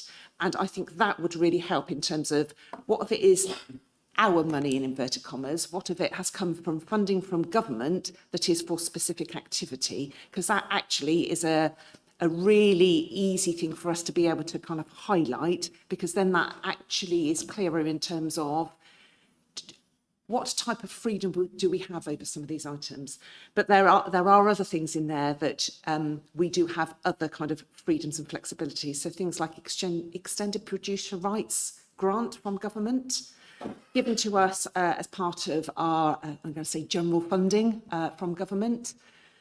A lot of authorities took that grant all in 1 year to the bottom line in their revenue account.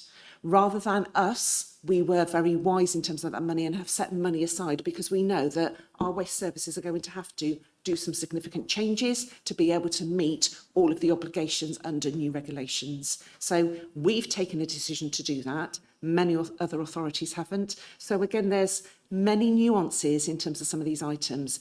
But I think that it's one of those areas that this committee will want to be looking at in terms of, have I got the oversight, the visibility? Have I got the assurance? Do I have the confidence that we are using our money to the right benefit for the council? And if I may add to that, I think that robust examination and challenge I would find very helpful also, actually. So thank you both for highlighting it. And again, I think this committee having a sense of those principles that are being applied, such as the one that Lizzie just illustrated, I think again would be very helpful for you to examine that and to give a view as to whether you think those principles are the correct ones to be applied, or indeed that they may be correct, but how we're applying them might not make sense to you. Again, I would find that as a cabinet member a useful piece of work, but it's entirely a matter for you, not for me. Thanks. I know I've got John to come in. Nick, is it directly relating to the reserves question? Briefly on that then, please. This is just another newbie question, and it just probably takes us into something which we cover on training. So, but just check my understanding. I'm looking at page 45, and I just really want to check if I'm reading this right. So on page 45, we've got a total earmark reserves of just shy of 90 million, but then we've got the negative of 61 million of the DSG. Am I right in thinking that basically what's going on is, in a wonderful, happy world, we would have 90 million pounds in the bank for all of these reserves, but because of the safety, I get confused with the safety valve, handbrake and everything else, 61 million of that has actually been spent and we haven't actually got in the bank because of high need school funding? Is that basic, very little summary of that? That is absolutely right. 100%. So there is spend on high needs for which we have not got grant funding from government. And despite that, the spend has to happen according to the regulation. And it does give us a £60 million hole in our finances and on our reserves. So highly regulated area in terms of the weird and wonderfulness that government have dictated, which has allowed the sector to scream quietly about this being the big issue for upper tier authorities. And for any of you who are interested, high need sustainability, it is a huge national problem. DFE were suggesting that there were going to be reforms. Well, we haven't had the detail of those reforms. They're expected now in the autumn in terms of a white paper and what that will mean in terms of addressing this. But it is a big hole. And yes, if you were to convert reserves into, you know, what we've got in our savings account, we are missing £60 million because of that. And again, if I may, to help, the difference here, the safety valve programme, you might almost take it as an analogy to the P2P work. It isn't directly so, because again, there's a government engagement in that, and as there isn't with the P2P work. But the purpose of safety valve is that secures us a certain amount of government money, but its purpose is to get us back on track, if you will, as to the eye-watering deficits that we're running. So its intention is to make them less worse than they are. But I don't think we should be under any illusions here.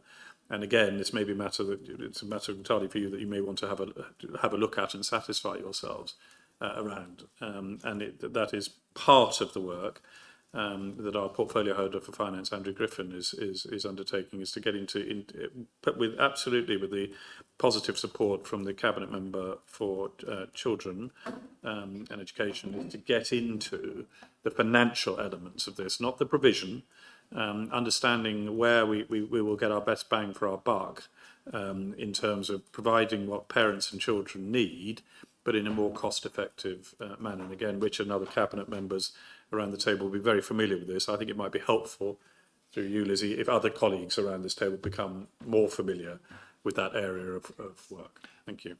And I do think in terms of timing on that, government is supposed to be announcing a bill to address the issue in the autumn. So that will probably give us the clarity to then understand.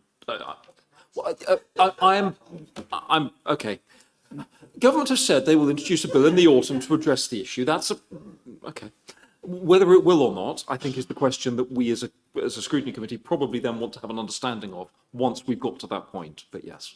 So if I can just point out, so although we have been having discussions about the financial position for adult services, actually this is also a financial risk for the authority. If government decide that actually this big black hole nationally needs to land with local authorities rather than central government, we will have to fund that. So it's just recognising that depending on what these reforms do say, from spring, now autumn, who knows, we know simply that there is not enough funding available in government to fund all of these things. So I'm just flagging to this committee, because you should be focused on risk areas and liabilities. It is one of those things that is a significant concern just because of the value, but not overly concerning, because nationally this would tip local government over and there would be so many councils in a position where they can't manage financially.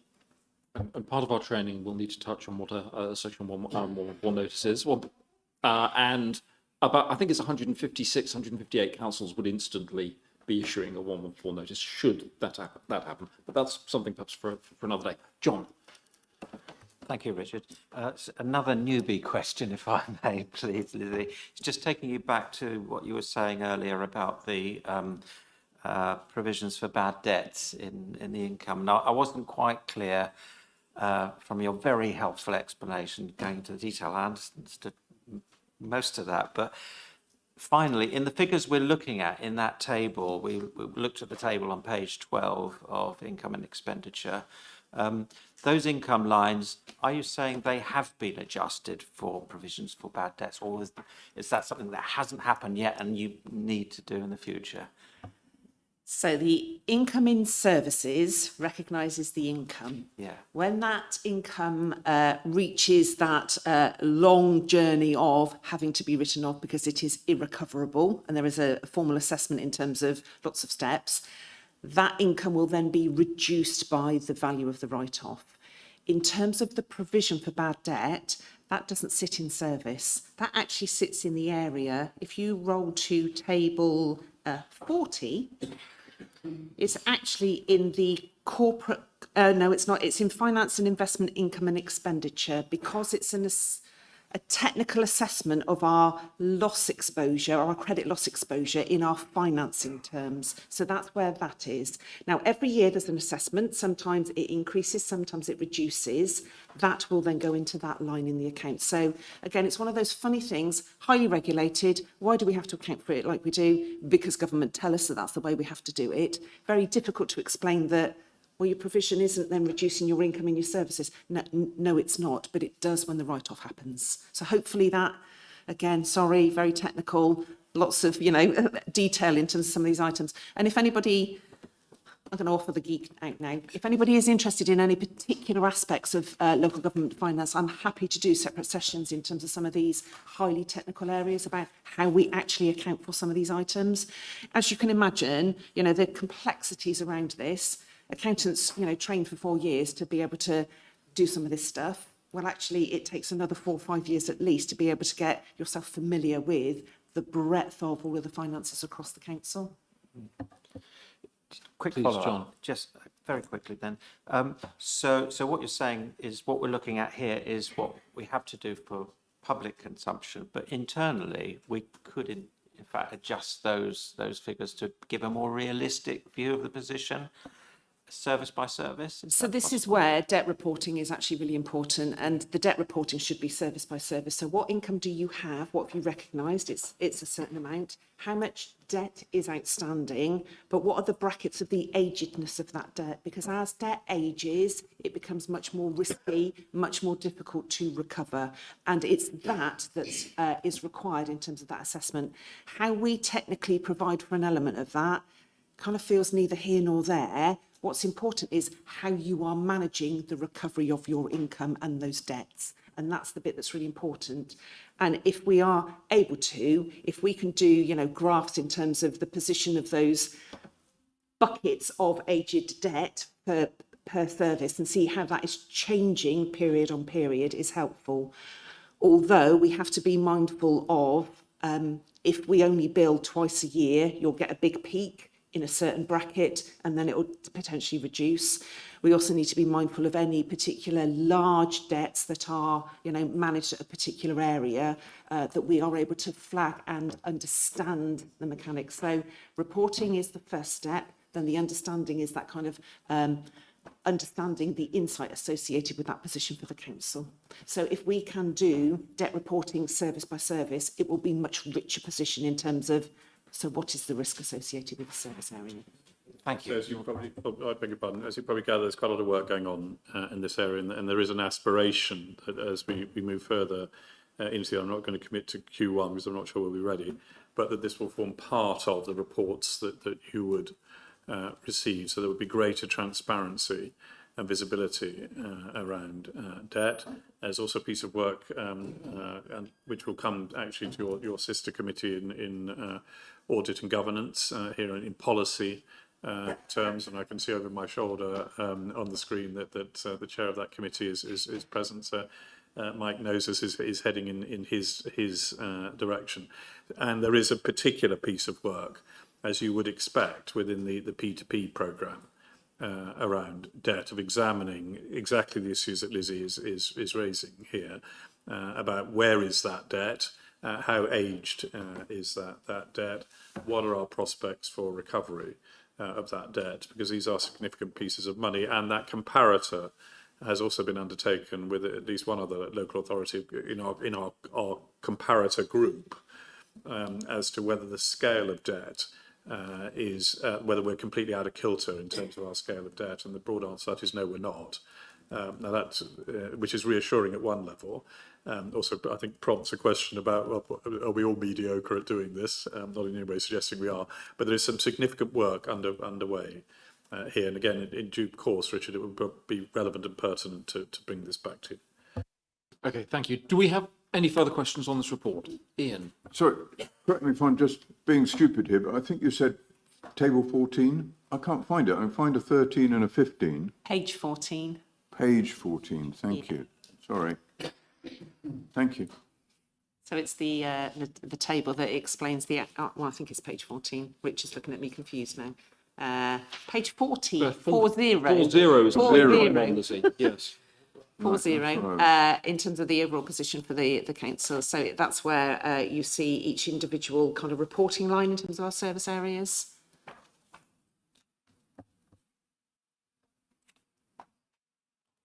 Okay. Are there any further questions then on this report that anyone wants to raise? No? In which case, we are asked to note the outturn position. Risk assessment of debt benchmarked against other local authorities, as has been discussed. Request an explanation of the number of reserves, their size, where funding has come from, and so on, as has been discussed. I thought there was another one on the... and then the update on P2P payments, but we've already covered that. Thank you. Yeah. So we're asked to do that. If I propose that, do I have a seconder, please? All in favour? Thank you. We will move on. So next is capital programme, financial outturn. Gavin. Thank you very much, Richard. Again, hopefully going forward, this will come to you prior to appearing at Cabinet. And that's the commitment that we have and we make. This I think is a rather more encouraging picture than the revenue account. It's been a goal to try and get our actuals on capital much closer to the budget on capital. There are always challenges around fulfilling the budget, absolutely, on capital by the very nature of the projects and the programmes that make up the capital piece. But we're getting better at it. And again, through you, Richard, it may be helpful for new colleagues just to have a brief understanding of the work that's undertaken internally to drive that position to a better outturn than we have. So what you see here is that the capital performance was a significant uplift on the previous year, and the gap between the budget provision and the actuals diminished in that year. So we spent more on the things that we need to do, and we got closer to our budgetary figure, both of which I think are encouraging from that perspective. The other element just to highlight here is that the funding of our capital programme in essence comes from two different significant pieces. And that is funding that comes from government generally or third parties, but principally from government, and that where we're undertaking borrowings to fund our capital programmes. And obviously a lot of the reference on the borrowings will come in the Treasury Management report, but there is a cost to those borrowings. And I think one of the things which the task group focused quite heavily in on was the balance of those two things within the capital expenditure as a whole. In other words, are there monies here which government have allocated, which we haven't got to, but as you've heard from Lizzie, often 9 times out of 10, probably more than that, are not being clawed back by government. So there may be a disappointment of not fulfilling the project or the programme, but at least we're not putting ourselves at a risk of not utilising that capital grant from government. And are there, but the reverse side of the coin, are there borrowing provisions that we're making as a council for a programme of work, which has a real cost to us? It doesn't curiously, another feature of local government, it doesn't materialise in the given year. It happens, the cost of that happens in the subsequent year. But are we making borrowings which do have a cost implication on our revenue account that we're not utilising? And that's been an area where the task group has sought greater clarity as to the balance of those two things. And I think that is indeed a worthwhile exercise. But you may just find it useful, Chair, I leave it entirely to your discretion, just for Lizzie to give you a bit of a sense of how this actually works internally. Please do, Lizzie. Okay, so capital itself, we have different funding sources. We have funding from developer contributions through Section 106 and Community Infrastructure Levy. Grants from government are probably one of the most significant areas in terms of our funding of our capital schemes that come forward. And then there is a small amount of capital receipts. So there's restrictions on how local authorities can use the receipts from selling their assets, limited to being able to fund capital schemes only, with the exception of being able to fund some transformation programmes. And then lastly, if you don't have any of that funding available, it comes to borrowing, which obviously is a cost to the authority because you have to repay the borrowing and there's interest charges associated with that borrowing. In terms of governance processes, so we have seen a significant, I would say, overestimation of being able to deliver the scale programmes that have been coming forward. We have added in additional governance processes internally to provide additional challenge through officers to make sure then that what we put forward in the capital programme is profiled according to a much more realistic delivery programme. Most of these schemes and programmes have many external influences, and I'm going to just point across the road in terms of the new leisure centre across the road. External influences in terms of the state of the site, does that impact in terms of delivery? So there's always an element, and I'm not saying that's going to be delayed, of course, but there's always an element that then can actually change what that forecast looks like, what that profiling is.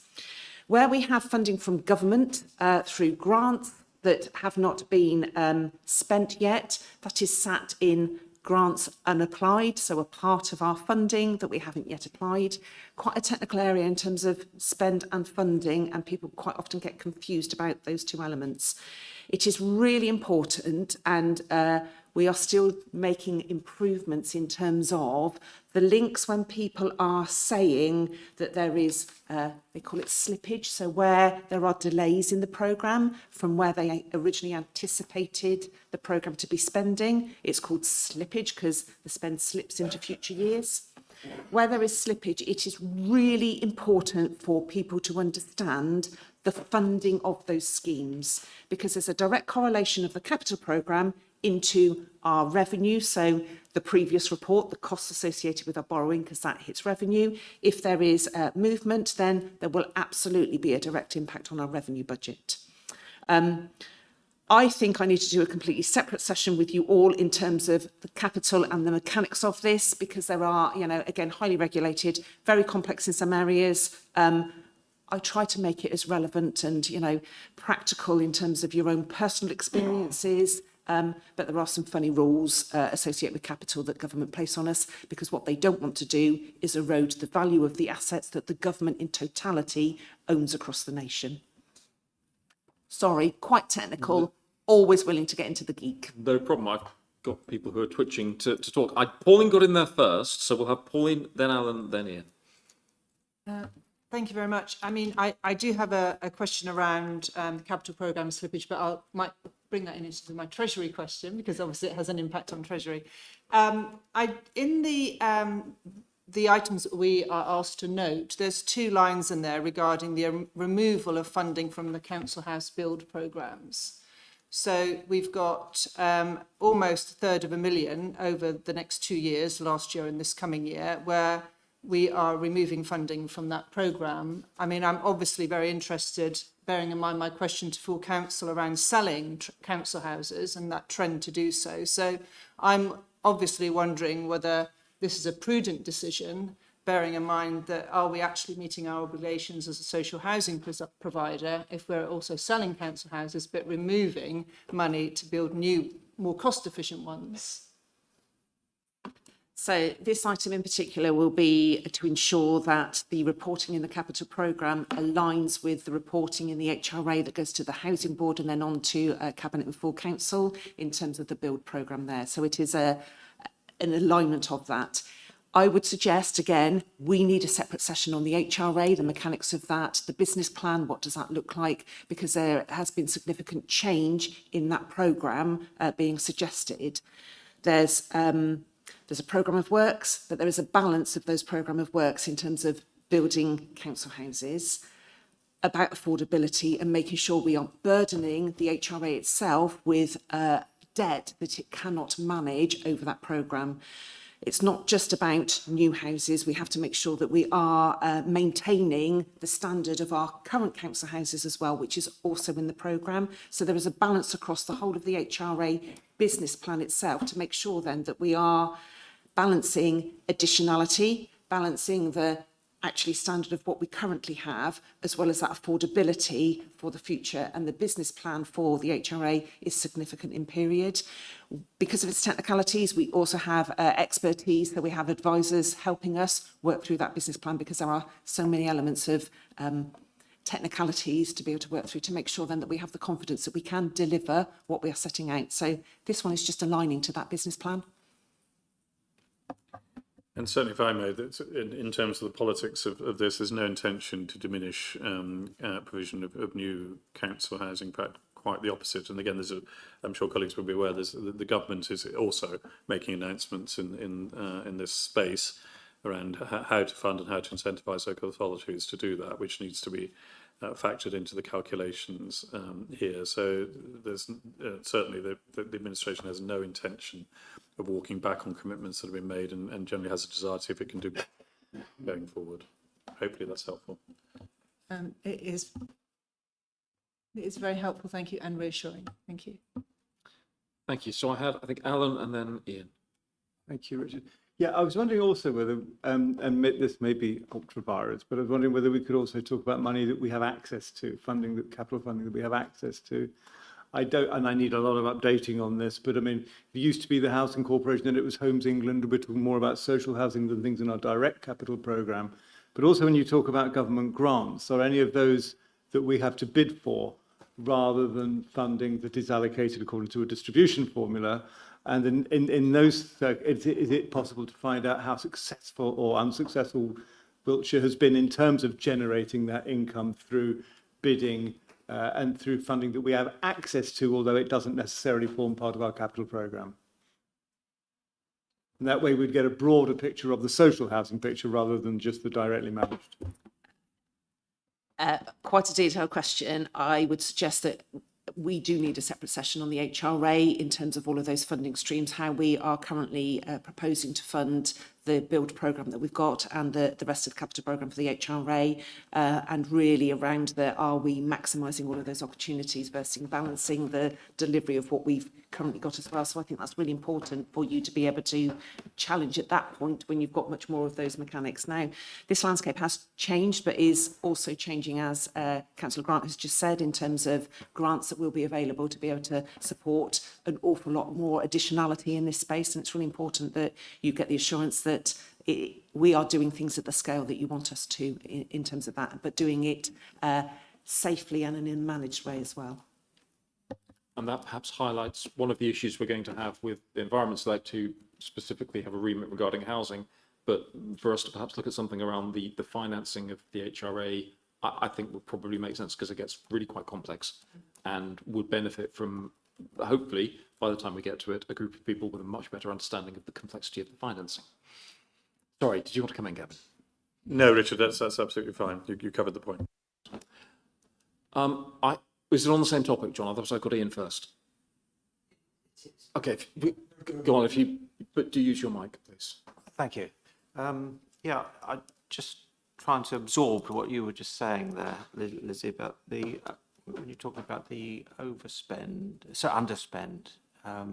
Seems to me it's quite a large underspend, really. It's about 15% last year on capital, which kind of implies, as I think Gavin in what he was saying, has an impact on revenue.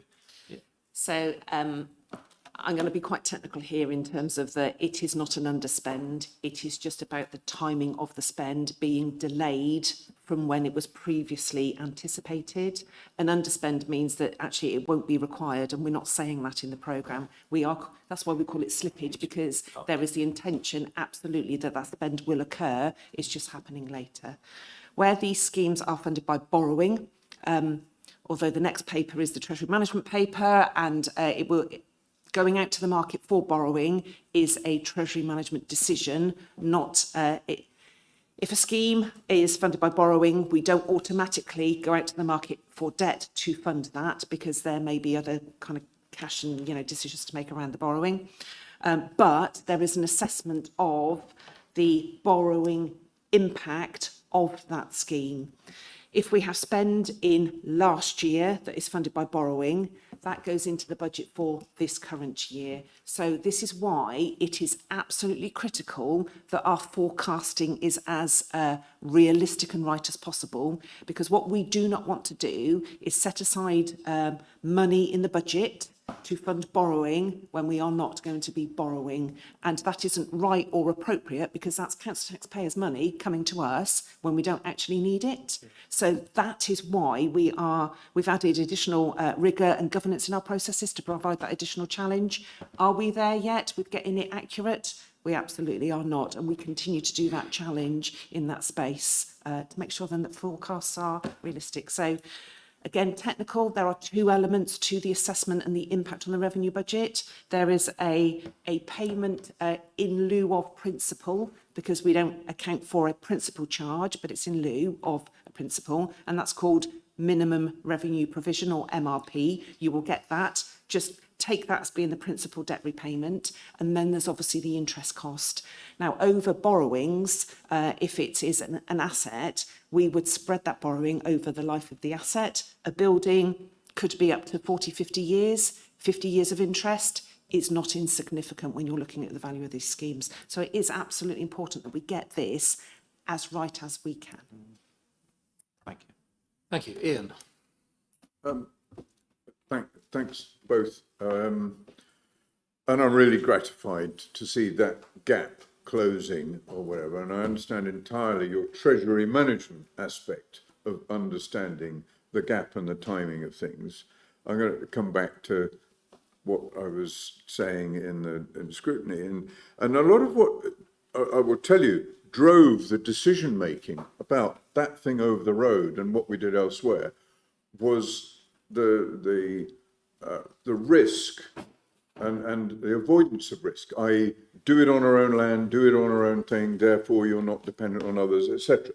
But also the necessity, of you had to replace a swimming pool, but all those other ones were about an expectation of benefit, as is every single capital project, be it the avoidance of cost or increase income, etc. I would be interested to know, and you can't necessarily answer it today, as to whether we can find a way in this reporting, because it all talks about spend as though spend is a good thing. Spend's not a good thing. Benefit is the good thing in this. So can we somehow find a way of presenting this so that we, at the same time, against that allocation of capital funding against a line, we're understanding the prediction of benefit, and therefore, whereas slippage, you don't mind from a treasury point of view, as long as you know about it in advance, so you can adjust and not borrow money you don't need to borrow, so to speak. You do mind because of the lack of delivery of benefit. And that's what I would like to somehow get an understanding of in this in the future, because it underpins assumptions that you're going to make about the revenue in the next year or the year after. Very quickly, but it is on our recommendations that moving forward, we request this to be done. So that is one of the challenges I do put into the officer group in terms of it's really important that these reports in their narrative tell the story of what's happening. And if schemes are slipping, it's really important to set out, so what does that actually mean? What is being delayed? What won't happen? What won't be in place as originally anticipated? And getting that focus of officers to do that. It is a bit of a flip of the mind in terms of doing that story, but it's absolutely critical for you to all understand then what is the impact of that. What's the impact of the scheme originally in terms of that anticipated benefit? And I would add in the health benefits of our communities as well in terms of that. But it is also really important. So if life changes and our original estimates aren't actually coming to fruition as expected, so what does that mean? And it's always that so what that's really, really important. If I may very briefly, Chairman, I'm very sympathetic to this, Ian, as you know, I said so at the Cabinet meeting, you and I have had a discussion offline about it and finding the way that we can be more transparent about the implications of slippage against benefit or decisions to invest as to why are those decisions being made and what is the anticipated benefit, and do we deliver both those benefits in terms of revenue, but also the wider social benefits that Lizzie's just alluded to. Unfortunately, Lizzie and I haven't had the chance to have that discussion. We've had several others, but we haven't had the chance to have that discussion. But I'm very sympathetic to this, Richard, and I'm delighted if it's one of your recommendations. I think technically it's one of Ian's recommendations from the Task and Finish group, but it is down, and it's one that makes sense. Nick? I think this is very brief. It's really a continuation from Ian's point, because the other thing about slippage, as well as lost benefit, is presumably there's a cost implication in terms particularly of construction. We get construction cost inflation and so on. Is that considered in the review and reported back? Yeah, absolutely. So they have to cover those costs within the allocated budget if there are increases. But what we also potentially have is cost of holding. So, there's also that element to consider in terms of a prolonged holding of certain, say, construction sites or something like that just comes with additional costs. So absolutely critical. But again, only a certain amount of influence we have over certain things. There will be contracts in place that are then milestone payments for some of those items. So they're already fixed and unlikely to be exposed. But it's a very mixed bag. And yes, again, additional kind of risk exposure, liability exposure. Thank you. Do we have any further questions on this topic? In which case, we are being asked to note the outturn position, request that, as has been said, the Future Capital Programme reports presents a narrative of the benefits delivered by capital investment, and we're going to request an early training session on. Well, we need training on the HRA. My point was that at some point in the future, I think we could benefit from having the HRA finances brought to this committee for some more detailed understanding and scrutiny, rather than simply the training, please. We do need to be mindful of the role of the Housing Board in that as well, just to make sure then that we aren't duplicating, but are absolutely covering that assurance piece. It's absolutely got to be focused on finance, and I would suggest particularly the long-term financial sustainability and therefore risk to the council as a result, which I would suggest is our remit, rather than the operation of the HRA, which isn't. Right, I'll propose that. If I have a seconder, please. All in favour? Thank you. We have been going 2 hours. I'm inclined to give us a 5-minute break, just for the sake of people who may want to stand up and head to the loo before we adjourn. So literally 5 minutes, please. So 12:38.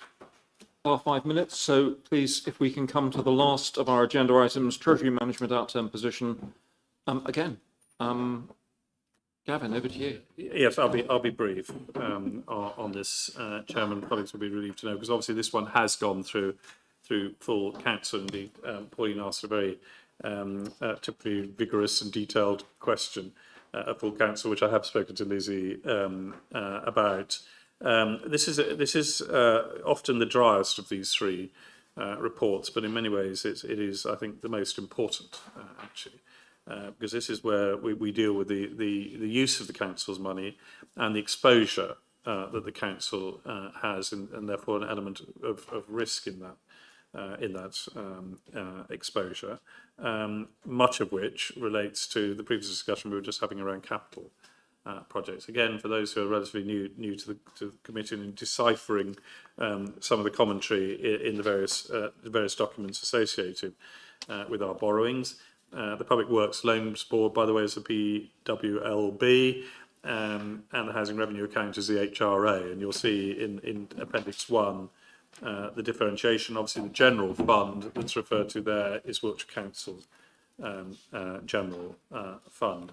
And I think the other thing I would just draw attention to, because this is how these things interlock with each other, is our cash position as a council, which is significantly diminished. And this is where the high needs block and the deficit of the high needs block has a very direct and real impact, setting aside the risk element of it, which is significant, but a very real and direct impact on treasury management for the council itself. And obviously there is a cost implication for that too.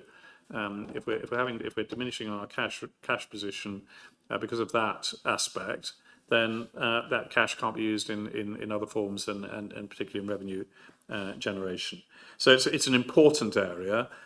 It was one, just on reflection, that often the financial planning task group didn't really get to because of the constraints and the limitations that were placed on the length of time that the task group could meet. But I just have a memory of Lizzie's illustrious predecessor, Andy Brown, after a particular meeting in the task group, which was in person and in this very room, saying, can I have a word with you? And I thought, I've obviously done something terrible here.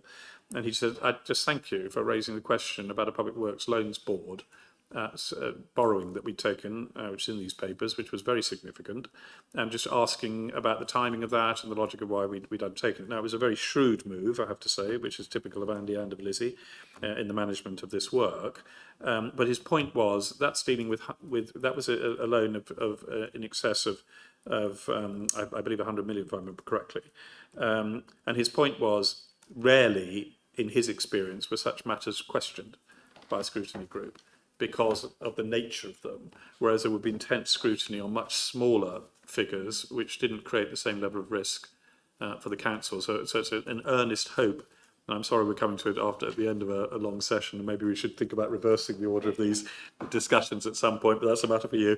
But I'm glad we're getting to this, and that this committee, I hope, will spend some time scrutinising what's going on here in as much detail and depth as Pauline did in asking her question at council. And we do have the answer to that question, if that's helpful, Chairman. Thank you. I would very much hope that we can explore that. Yes, just on your point, and for everyone's relevance, I mean, the borrowing, I think it was 80 million off the top of my head. And the saving of that by borrowing at the right point was vast. I mean, probably over tens of millions of pounds by the time we got through the interest implications of it. So this is a really critical area, and we forget it at our peril, in my view. I would suggest we probably follow whatever order of reports Cabinet look at them from our perspective, but just for neatness' sake, but hey. Questions on this? I know Pauline wants to come in, and then Nick. You've both been twitching, but again. Thank you. And I think your point around really looking at the big numbers and how important that is, and not really getting into the weeds, although we love to get into the weeds. We're all sitting around here in a Finance Select Committee meeting, so we must be interested in the detail, but we can't lose sight of the big numbers. And I'd be very interested if you have the information today to be able to give a response to the 25 million short-term borrowing, which I think was about over 6 weeks at the very end, which seems to me like it stood up, just flashed at me, because of course it wasn't at that position the previous year. But I do have another question unrelated to that as well. So I'm really pleased that Stone Circle features in here, which of course it naturally would, and then it's peppered in reports here and there. And I'm because that company is 100% owned by this council, and it actually is made up of about a quarter of our overall investment portfolio for this council. I think we really do need to be scrutinising it, and that's aside from the activity that goes on in the shareholder group, which is about, you know, how they build homes, how they buy homes from elsewhere. Because I just want to ensure that we know that we're getting good value for money with the work that's going on there and our 100% investment in that company. So it's mentioned in a couple of lines on here. Do we need as a group to be asking for more than that? Lizzie, I'd be interested in your view, and of course Gavin. But it is quite a big number, and it's an activity that kind of goes on below the radar. And I just want to know that we're all over it. Thank you. Shall I start first, and then I'll pass to Lizzie? So I absolutely share that view, and so do the new members of the shareholder group, and I'm sure our predecessors, which obviously included Richard, who was present at our last meeting. So one of the things, we have a new chair of the Stone Circle Holding Company, which, as you know, is again, for colleagues who are not familiar with this, this is as Pauline has rightly said, we have lent a lot of money to this company. We own it. It has gone through a governance structure which altered the dynamic to create a shareholder group, and those shareholders are made up of the leader of the council, the cabinet member for finance, and the cabinet member with responsibility for housing. So those are the three individuals. Those meetings are open to councillors, and I would urge you, if to attend if you can. One of the things that we've asked for is an annual general meeting of the holding company, as most of us would recognise an AGM to be. In other words, that this is a meeting not conducted by the board, but rather conducted by the shareholder group. And there's I'm not in any way suggesting anything inappropriate here, but I just think that greater degree of transparency is important. As I say, other colleagues can come along to those meetings. So the work around, and I'm also conscious, through you, Chairman, to Graham, that similarly in overview and scrutiny management, there has been discussion around scrutiny on Stone Circle. So I think it might be important in answering your question, Pauline, but I'm going to leave Lizzie to deal with the detail. But it may be important to look at the interrelationship between the overview and scrutiny management piece on Stone Circle and the work of this group, this committee, and its interrelationship with the shareholder group. Can I suggest we just work this one through, because it is pretty complex. You wanted to come in. Well, just to say that we'll be going out looking for the standing task group members, and somebody with huge finance experience would be really welcome. So because that part of the remit of the task group is to look at the whole of Stone Circle and the finances. So I wouldn't really want us to be doing part of it and another task group to be doing others. So you're very welcome. Let's look at Stone Circle as a complete entity within OSMC. A very good bit of publicity for that. I'm more concerned about our actual investment in it. I'm not. Yeah. Nick, I take that as a no. I've already given Graham my name. I think Pauline touched on the point I was going to make, so I won't dwell at length, but I've draw people's attention to paragraph 29 on page 117, which is, I think, where we see what Pauline's talking about. And there's two items on there, which possibly we do need maybe through that group. But one is the Stone Circle loan. It is just a pure finance question of, are we confident in the value of that investment? Because obviously that forms a big part of our balance sheet. And so having confidence in that is very much a finance, and in some way we need to make sure there is scrutiny of that. and on a slightly smaller scale, but still reasonably significant, is the point I made in full council was about the investment in the local authorities property fund, which I understand we've got the government override, which is coming to an end in 29. Just looking at the graph, I think it's unlikely, barring a miracle, that we're ever going to get back to the position when the first 10 million were borrowed. So my question is whether we actually should be being proactive and doing something like unwinding that 2 million a year, rather than waiting for it all to hit in one go. Can we just resolve the Stone Circle question before coming to the others? I think we need to be cognizant. Our role here is finance, not governance and some of the broader pictures, which would definitely be sitting with ONS.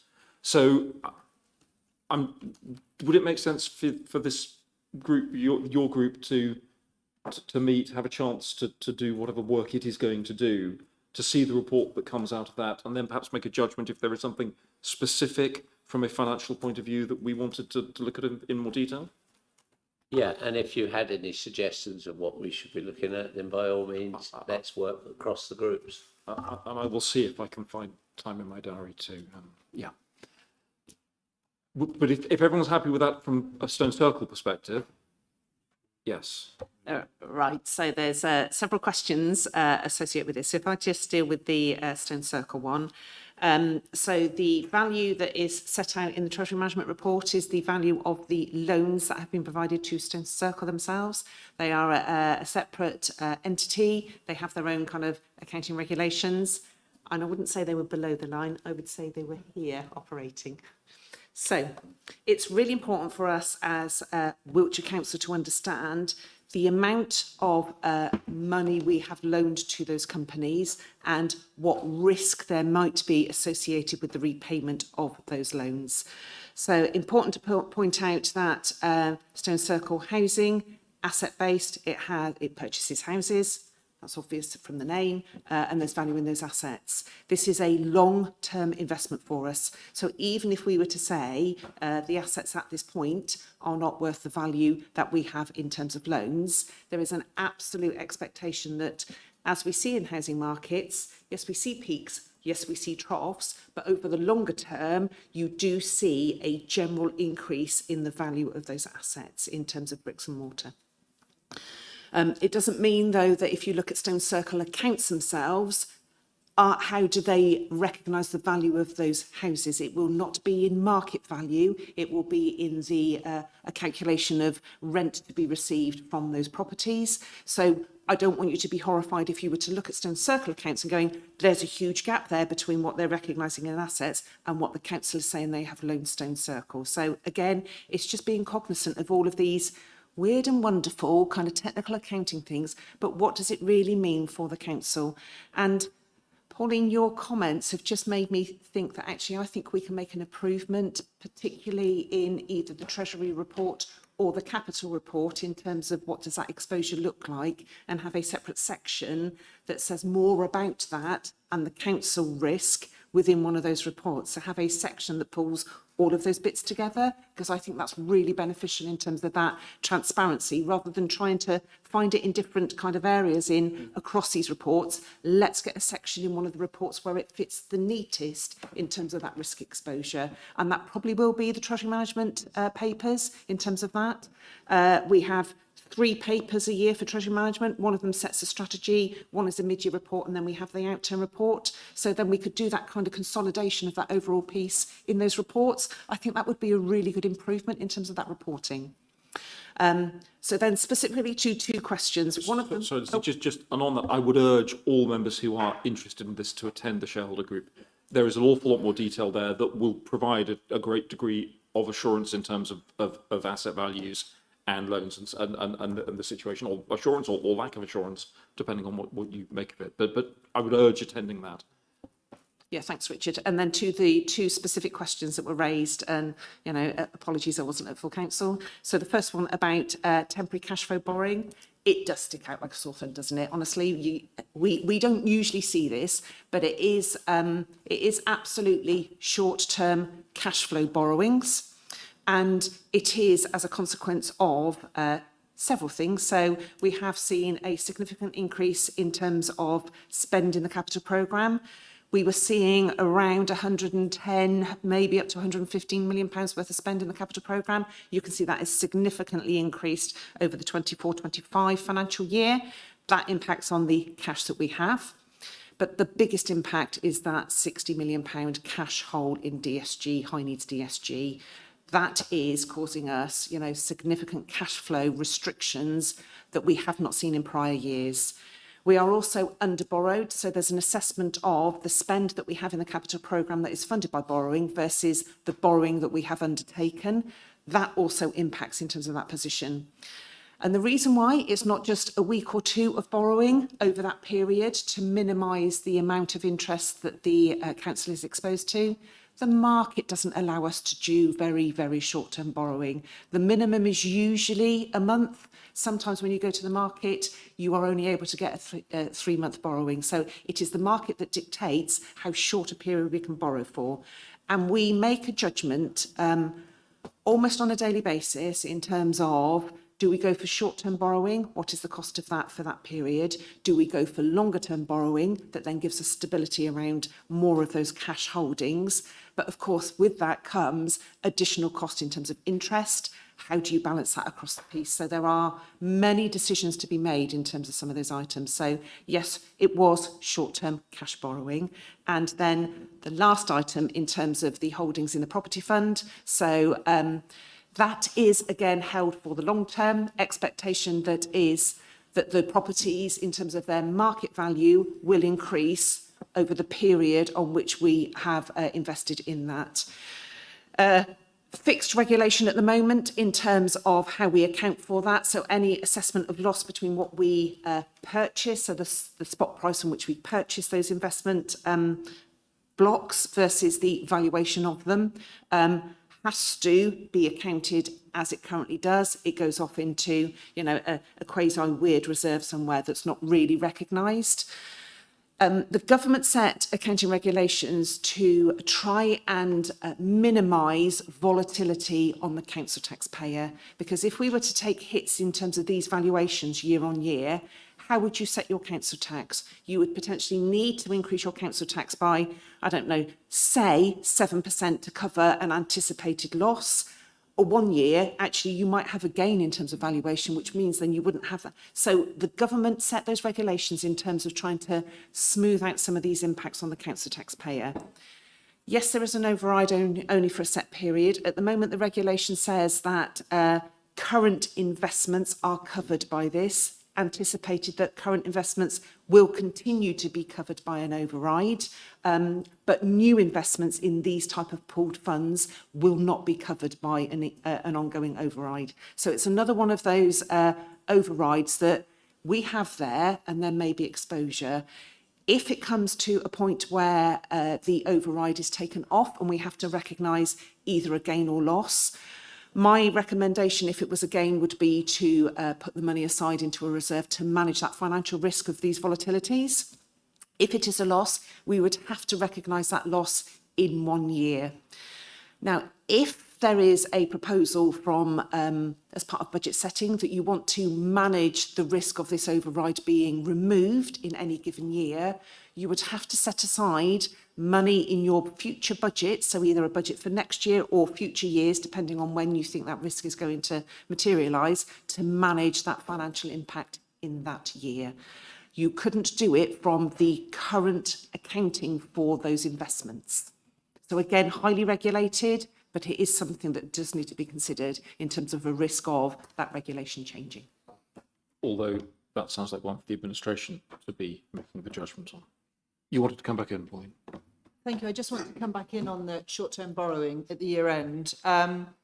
Short-term borrowing is always going to be more expensive by definition, but I suppose your reasons for short-term borrowing related to DSG capital spending, these aren't items of spend that just come out of the blue. So my next question, you know where I'm going to go with this, Lizzie, is could we have been better prepared in terms of when this cash flow position was going to be in a negative situation and plan ahead rather than and get a better interest rate rather than do it sort of for sort of 6 weeks, I think was the most maximum loan, because it just seems to me that on paper, black and white, it looks like we've got to the year end, we've got this position, we've got to quickly borrow, rather than actually planning and actually, you know, getting the better interest rate. That's the question. Thank you. So in terms of that assessment, a better rate, the market's already forecast what they think the rates are going to be in the future.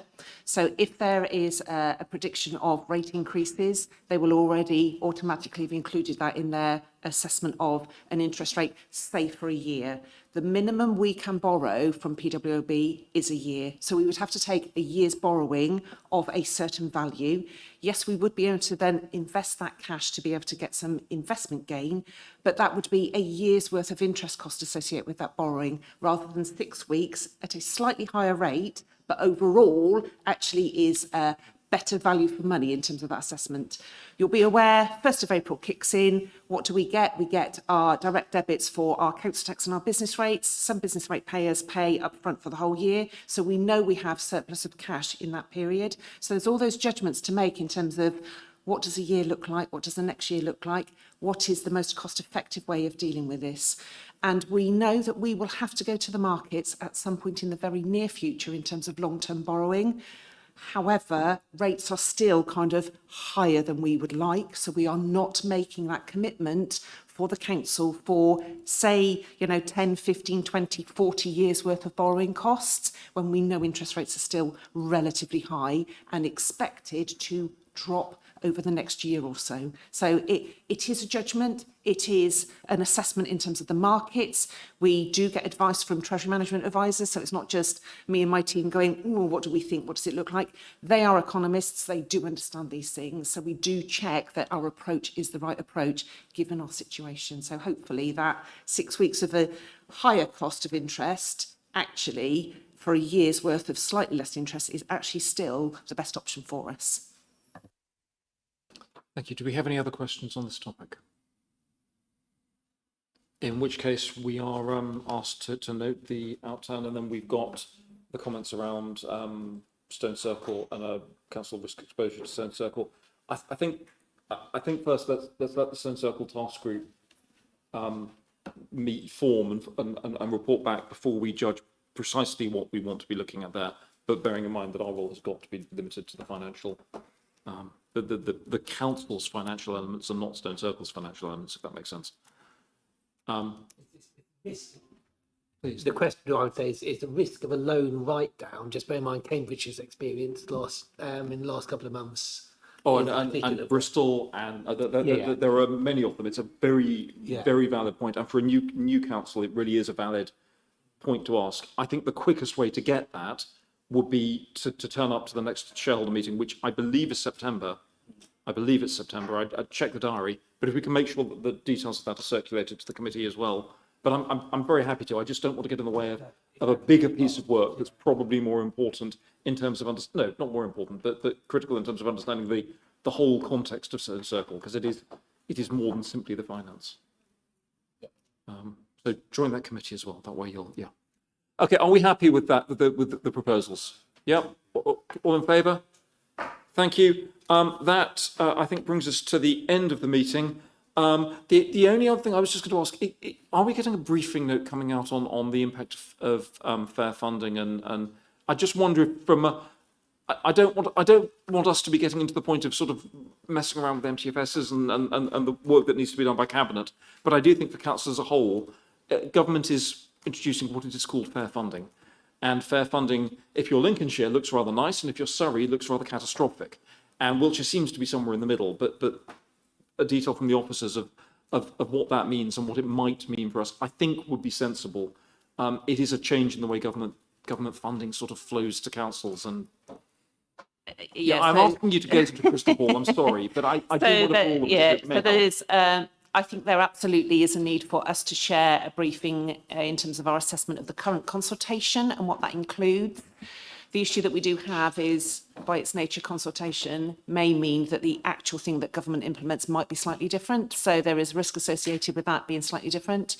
We have done a high-level assessment at the moment in terms of overall what government is setting out, and it is not simple because they are actually suggesting several changes to several different funding mechanisms. So to do the assessment across all of them actually is a really complex piece of work. So across the sector, we've had some experts doing the number crunching. It looks like the impact is not significant for Wiltshire Council, which is fantastic, because my concern at the outset of this was we were going to be detrimentally impacted because of the way that the government are now allocating their funding according to what they deem to be deprivation indicators, including the ability to raise council tax. And from our perspective, we are in the kind of upper areas in terms of that ability, and the lower areas in terms of how they assess deprivation. But it does look like my crystal ball, or rather my fears as 151, the usual pessimist, and you will get to know that, actually may not play out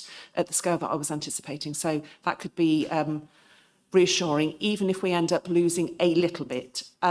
So yes, Richard, I think you need to have some type of briefing on the consultation as it stands. In terms of then what how government do respond to the responses is another query, and that will come through the budget setting process. My reason, there's going to be, I think, a lot of noise in the local government sector. Yeah. I think all members would benefit from having an understanding that Wiltshire is. I'm voting for -4 at the moment, based on what I've seen. But -4 million. Yes, okay. But that's pulling things out of the air. It really is. There's no. And the thing I do also want to point out is, so a year-on-year position is really important for us to understand in terms of that trajectory of what government are doing with funding.